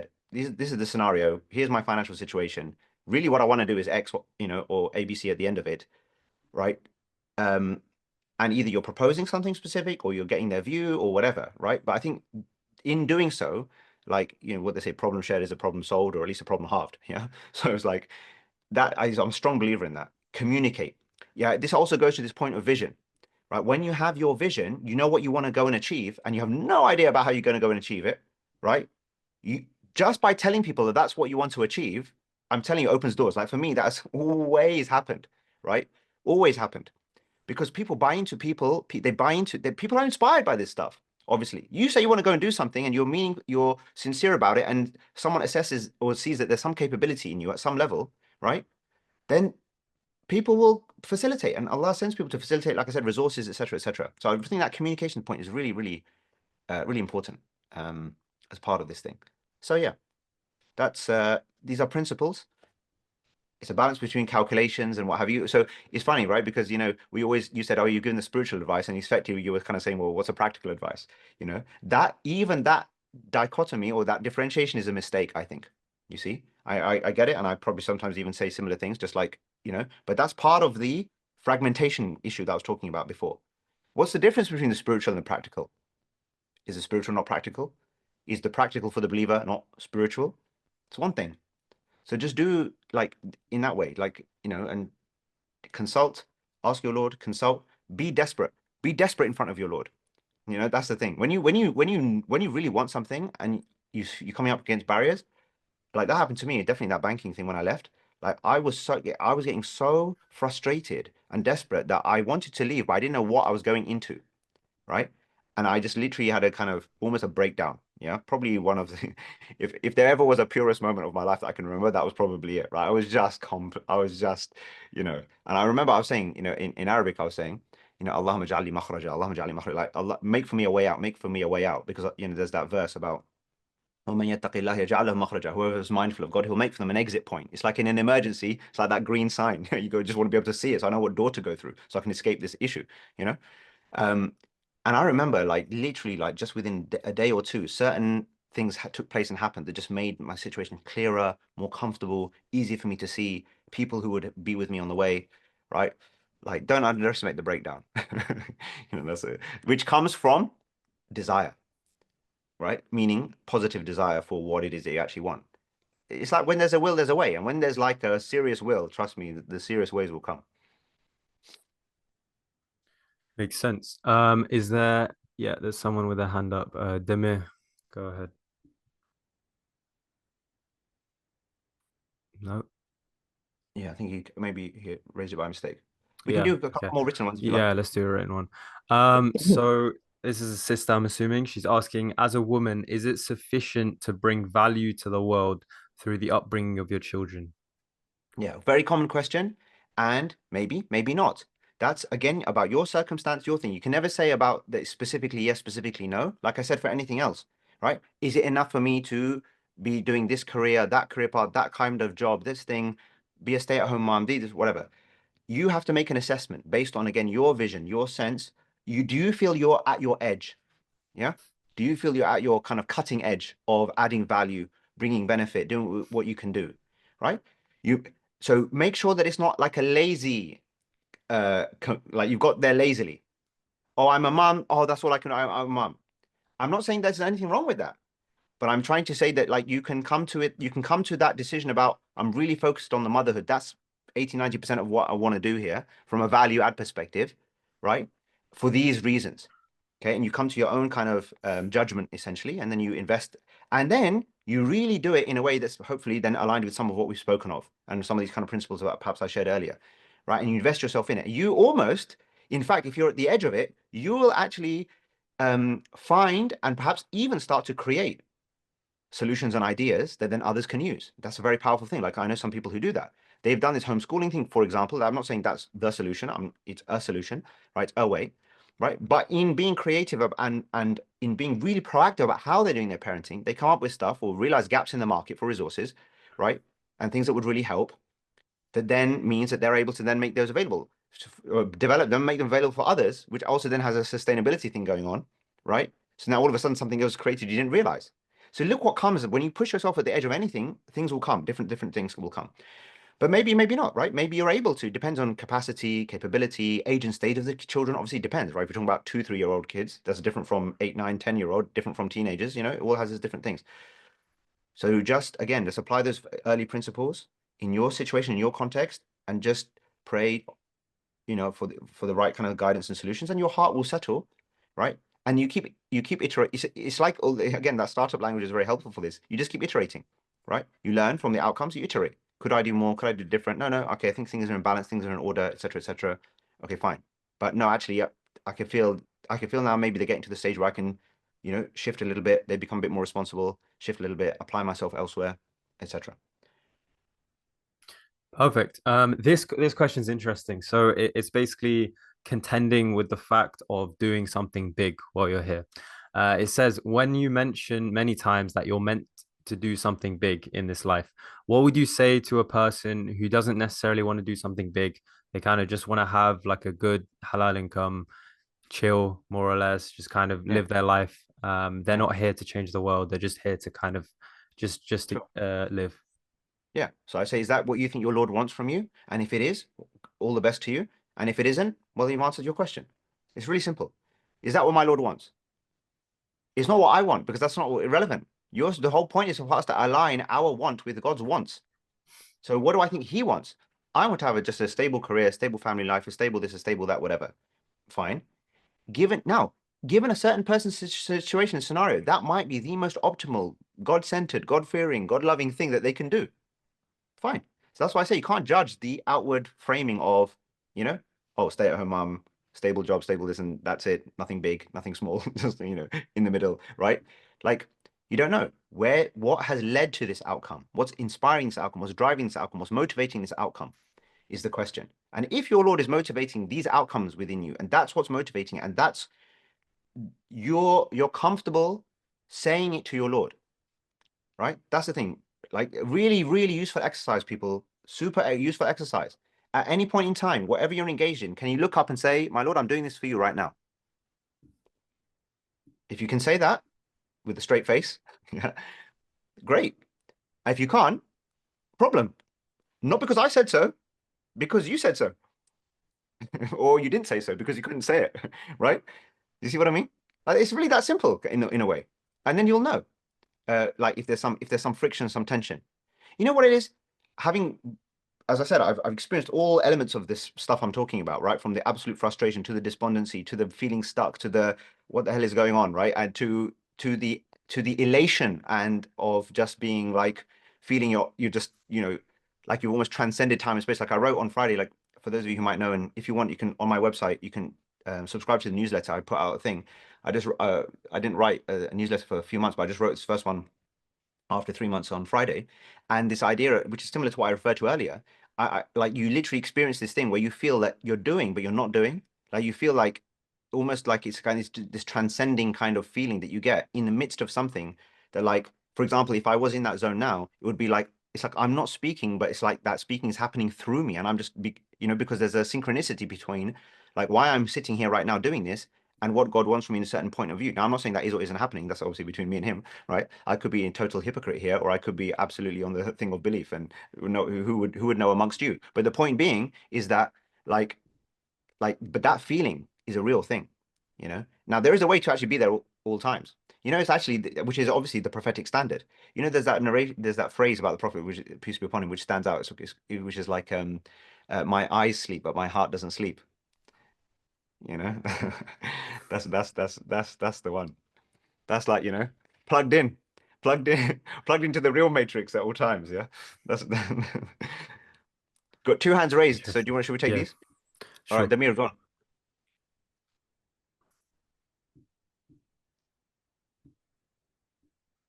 Damir, Oh, yes, awesome. Okay. yeah, go on. I really like that. I think a conduit, as was the word you're looking for, between what you were doing. I think that was really, really good. But I think it's my question. How do you strike a balance between growing your own Islamic faith and pursuing this unique or personal dream, or whatever it may be, especially when time is limited to master both your religion and becoming an expert in that, and also what you believe is your purpose? So on the Yeah, day but why? of Yeah, but okay, but stay here with me. Why are you differentiating between these two? This is my point. If you're going to take something away from all of this, you're constructing it in that way, that there's two things to be balanced between. What balance? Why do you need to balance between these two things?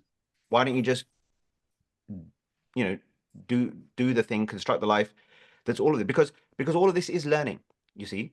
So it's not like, oh, my learning over here and my thing over there. It's all one. It's all one. Like, it's just life. It's life. It's all one process essentially, right? You know, like, and how do you strike the balance? You know, intuitively, you'll know the time.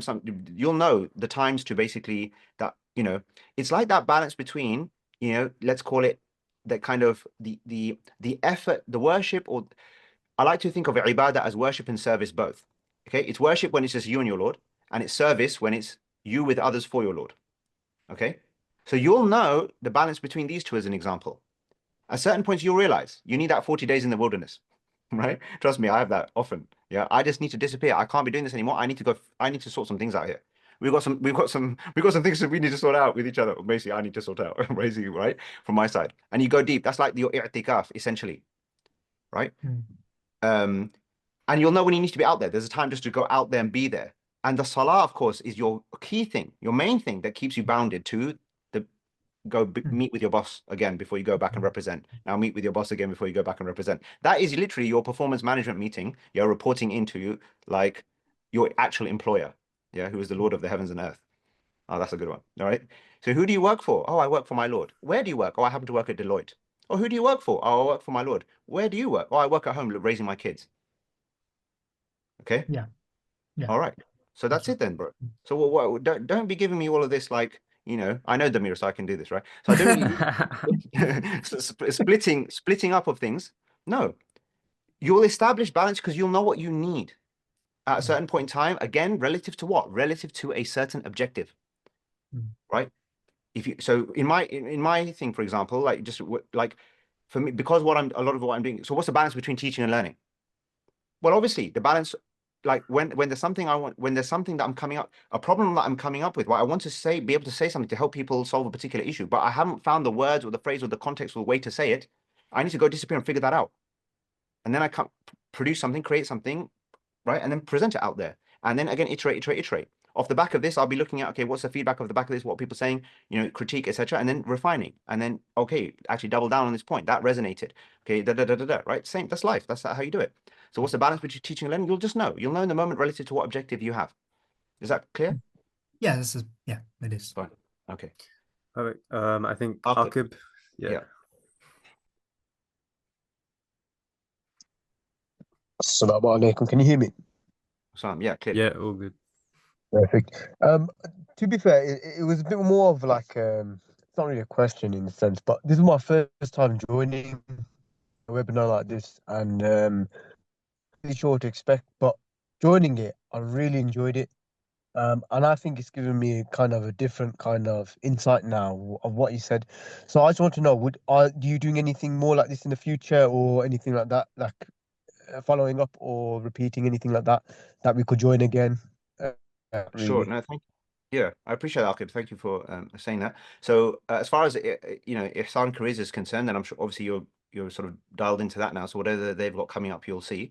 And as far as my stuff is concerned, if you just like just search my name or put my website in, whatever, then you can subscribe to like there, and you can see what's available there, and that way you'll be up to date with whatever I'm up to. And if you'd like to you know sort of participate in any of that, then you're welcome to do so. So that's it really. So yeah, like I mean, this kind of stuff I'm talking about here is kind of what a lot of my life is just about, really, just banging this drum. Yeah. Yeah, specifically, I'd So say if you want to hear sorry. more beats, then then basically come for Yeah. that. Yeah. Specifically, I'd say check out your website, right? Nasim.com. Sure. Yeah. Yeah. Okay, Hashim, go on. Assalamu alaikum warahmatullah. Iqbal, I think I spoke to you a couple of years ago, so it's weird. okay. You know, I was in year 12 and now I'm in first year of uni, so it's okay. a little bit weird to. Now you're a big boy. Yeah. Yeah, alhamdulillah. So my question was, would you say it's necessary to go through what you went through, as in terms of your path in life, in order to discover this stuff, or is by us being here, like listening to your talk, is that enough to kind of, you know, you've got like like Allahumma barik, you've got like a very strong mindset. Do you think it's necessary to go through what you did to get that, or is, you know, this kind of talk enough to set us on the right path, if that makes sense? Well, what do you think? I'm not too sure, to be honest. No, but like, how do you feel right now? Like I don't, like, I wouldn't know because I would only know by asking you back, unfortunately. This is one of those great questions where the questioner knows the answer. So like, you're right, you tell me, is it enough for you? Is it not enough for you? Because you're gonna have to look at your situation and you're gonna have to think to yourself, okay, well, now what? What's your next step? What's your decision? What's the tension that emerges, if any, from this discussion to say, okay, well, actually, like, here's something I need to resolve. So what, you tell me. I think What do you think? What do you think has been helpful, and what do you think? Where do you think, if any, challenge or confusion remains for you now? I think for me, it's more about like having a better plan, because you know, I've kind of just gone almost, you know, so to say, gone with the flow. But I think maybe this has made me start to think more about like, what are my actual goals? What are my actual like goals to do with my career and stuff, and how can I make that more oriented towards my faith, or completely oriented But don't towards even my use, faith. but don't even use, I would say, invite you not to use that terminology, right? Just don't say, what goal should I have? It could be more oriented towards my faith. No, ask yourself, what does my Lord want from me? Make it personal, make it real, make it raw, right? Basically, right? Very raw, very clear like that. When I'm in front of him, he asks me, what were you trying to do for me? Here's my answer. Answer that question. That's the exercise to do. Guys, on my website, there's a course, Last Day Leader, something we may or may not be mentioned in the chat, I don't know. Essentially, that's trying to, it's freely available. It's essentially the framework trying to help you to come up with answers to this question, essentially, right? So feel free to benefit from that. It's all there, right? It gives you a framework through which to work through, because that's what you need to know. Like this whole thing can be summarized down to this one thing, okay? Which is to say, when my Lord asked me what I was trying to do for him, here was my response. And that captures everything. Why? Because it captures what your objective, i.e., your vision was. It captures the fact that it's going to have to be, if it's true, well, it has to be true, because when you're standing in front of him, there's no bluffing, right? Like, there's no, what can you say? And there's no excuses, of course, right? There's no excuses, there's no bluffing, and there's no hiding, there's no secrets. So we can pretend to ourselves now, but if you're really putting yourself in that mind, when I'm standing there, this is what I'm going to say. Literally write down, as if the piece of paper was going to be in your imaginary pocket of your imaginary whatever you're wearing. What are we wearing at that time, right? And you know, you can pull it out, and this is the answer, but you shouldn't need to pull it out, because obviously you should know it, because it's inscribed in your heart, basically. That's why it's really funny, because sometimes I do these vision exercises with people, and then a week later I say, so what's your vision? And they'll be like, oh, wait a second, I've just got to look it up on my phone. I'm like, mate, are you serious? How's that a vision, right? Like, a vision is something which, like, is what you see. It's like wherever you look, that's what you see. You know, I sometimes tell the experience when I was at NZF, I was just a zakah fanatic. That's all I saw. That's all I understood. My whole life was about how I'm going to collect and distribute zakah in the United Kingdom. So I could be literally somehow, whether I'm at a wedding, a funeral, a birth, or whatever, somehow I could move the topic onto zakat. That's all I was seeing, the lens, right? And it was just moving stuff. In fact, the funny thing about that is that some people, when, like, I remember this one, I can't remember who it was, unfortunately, but there was something where, like, somebody was getting married, right? And on each of they really believed in NZF and the thing and everything. And on the tables, they had a little card, right, for their guests to basically say, right, or, you know, check out this organization, something we really invite you or encourage you to make a contribution, right? That's what we would like, by way of a gift almost, you know? So it's like, that's it. So you just apply yourself, you know, fully to that question. Okay, what does my Lord want from me? Come up with that answer, and it will be difficult, it will be frustrating, and it will take time, and that's part of the test. Your Lord wants to know: are you serious or are you not serious? Do you want to discover the answer? Or you don't discover it. I'm not just going to spoon feed it to you, right?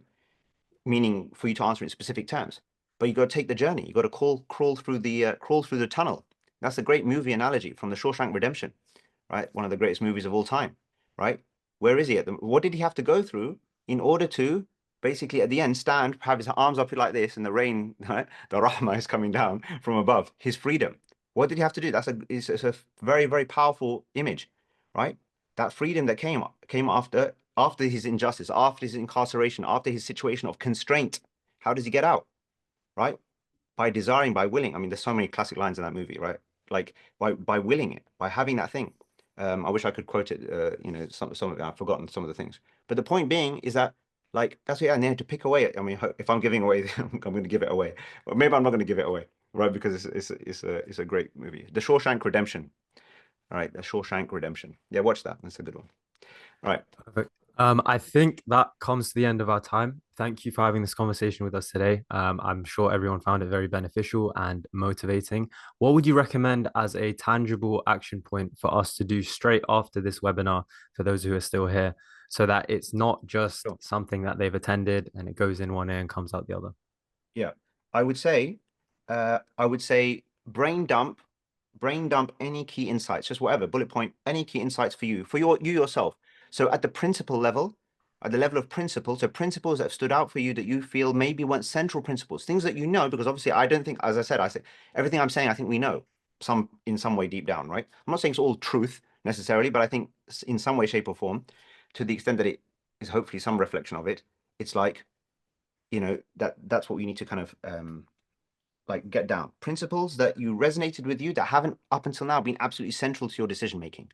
And then implications for you in your context. What does it mean practically? Like, okay, so that career that you're thinking about, that thing that you're applying for, what do you do? Remember at the beginning, right? Potential. Identify your potential. What is it I really want to achieve? Right? Clearing out all my constraints, right? Imagine that you're going to be dead soon in a few years. Imagine you have the resources that you need. Now, what do I do with my life? How do I apply myself? How do I add most value? I'm thinking about that end point, that meeting with my Lord, that last day. That's this notion of last day leadership, right? My last day with him is going to come, and my last day on this earth is going to come at some point I don't even know, right? It could be any time. So I want to be on that trajectory. You're never going to complete, but you want to be on a trajectory that takes you to him. So get down your initial thoughts and ideas about what would amazing things that you would want to be able to achieve and do, that even if you don't know how, but you'd love to be able to do that thing. They speak to you, right? At the level of skill, at the level of interest, level of passion. He's speaking to you. Get those down. Just brain dump it. These are getting your intentions out, essentially, right? So that's a starting point, I would say. I'm happy to share my details in the chat, and you can get in touch. You can WhatsApp me or you can email me, whatever. And if I don't respond, then just chase me up. And I'm happy to try and help as much as I can. So that's that. And then yeah, and what you want to do is whatever gets you to that answer. Here's what I think God wants from me. This is what I'm pursuing. This is my objective. This is what I'm about. I'm on this earth to go and achieve this thing for my Lord. What is that? Define it. And you're not going to finish that today. Well, if you if you do, brilliant, right? But anything's possible. But the longer you, I just don't see what other question matters in life. Do you know what I mean? What else matters, guys? Like, what other question is there? What other question are we, or problem are we solving for? What other question or problem are we solving for ourselves that matters more than this question? What does my Lord want from me? And what's the ultimate thing I can do? What's the ultimate life that I can live for him? That's it, right? I mean, that's the whole life. That's your whole life, essentially. But stay with that, and you'll have iteration of version. You have your first draft of what that is, and then live by it, and then iterate, and it will update until you are in a zone, your zone of centeredness, from which everything can become, everything can become possible, and all the dreams can be fulfilled, and paradise becomes within reach. Perfect. That brings us to the end of today. Iqbal has sent his details into the chat, so feel free to reach out to him. We also have sent our own kind of social links, LinkedIn, Instagram, our careers guide, and then also Iqbal's website as well. We hope you keep in touch, and inshallah, you have all benefited from this. Thank you. Cool. No, thank you, Abdullah. Thanks to you for hosting. And I've given a kind of I've launched a poll, but also when the webinar ends, if you feel like there will be like a feedback thing that comes up window, especially for myself, especially for Abdullah and the team, the IHSAAN Careers guys. Like any comments, any ideas, any thoughts, reflections, like it will all be looked at, it'll all be read, studied by the guys. So it's a great way just to kind of share feedback, especially think about what you will need in the future, what others might need, etc. Sophia's got your hand up. You want to say something quickly? We can, if you want to say something. Yes, no, yes, no. It was a mistake. Yeah. Okay. No worries. Might be a Fine. mistake. Yeah. We'll call it a day. We'll call it a day. All right.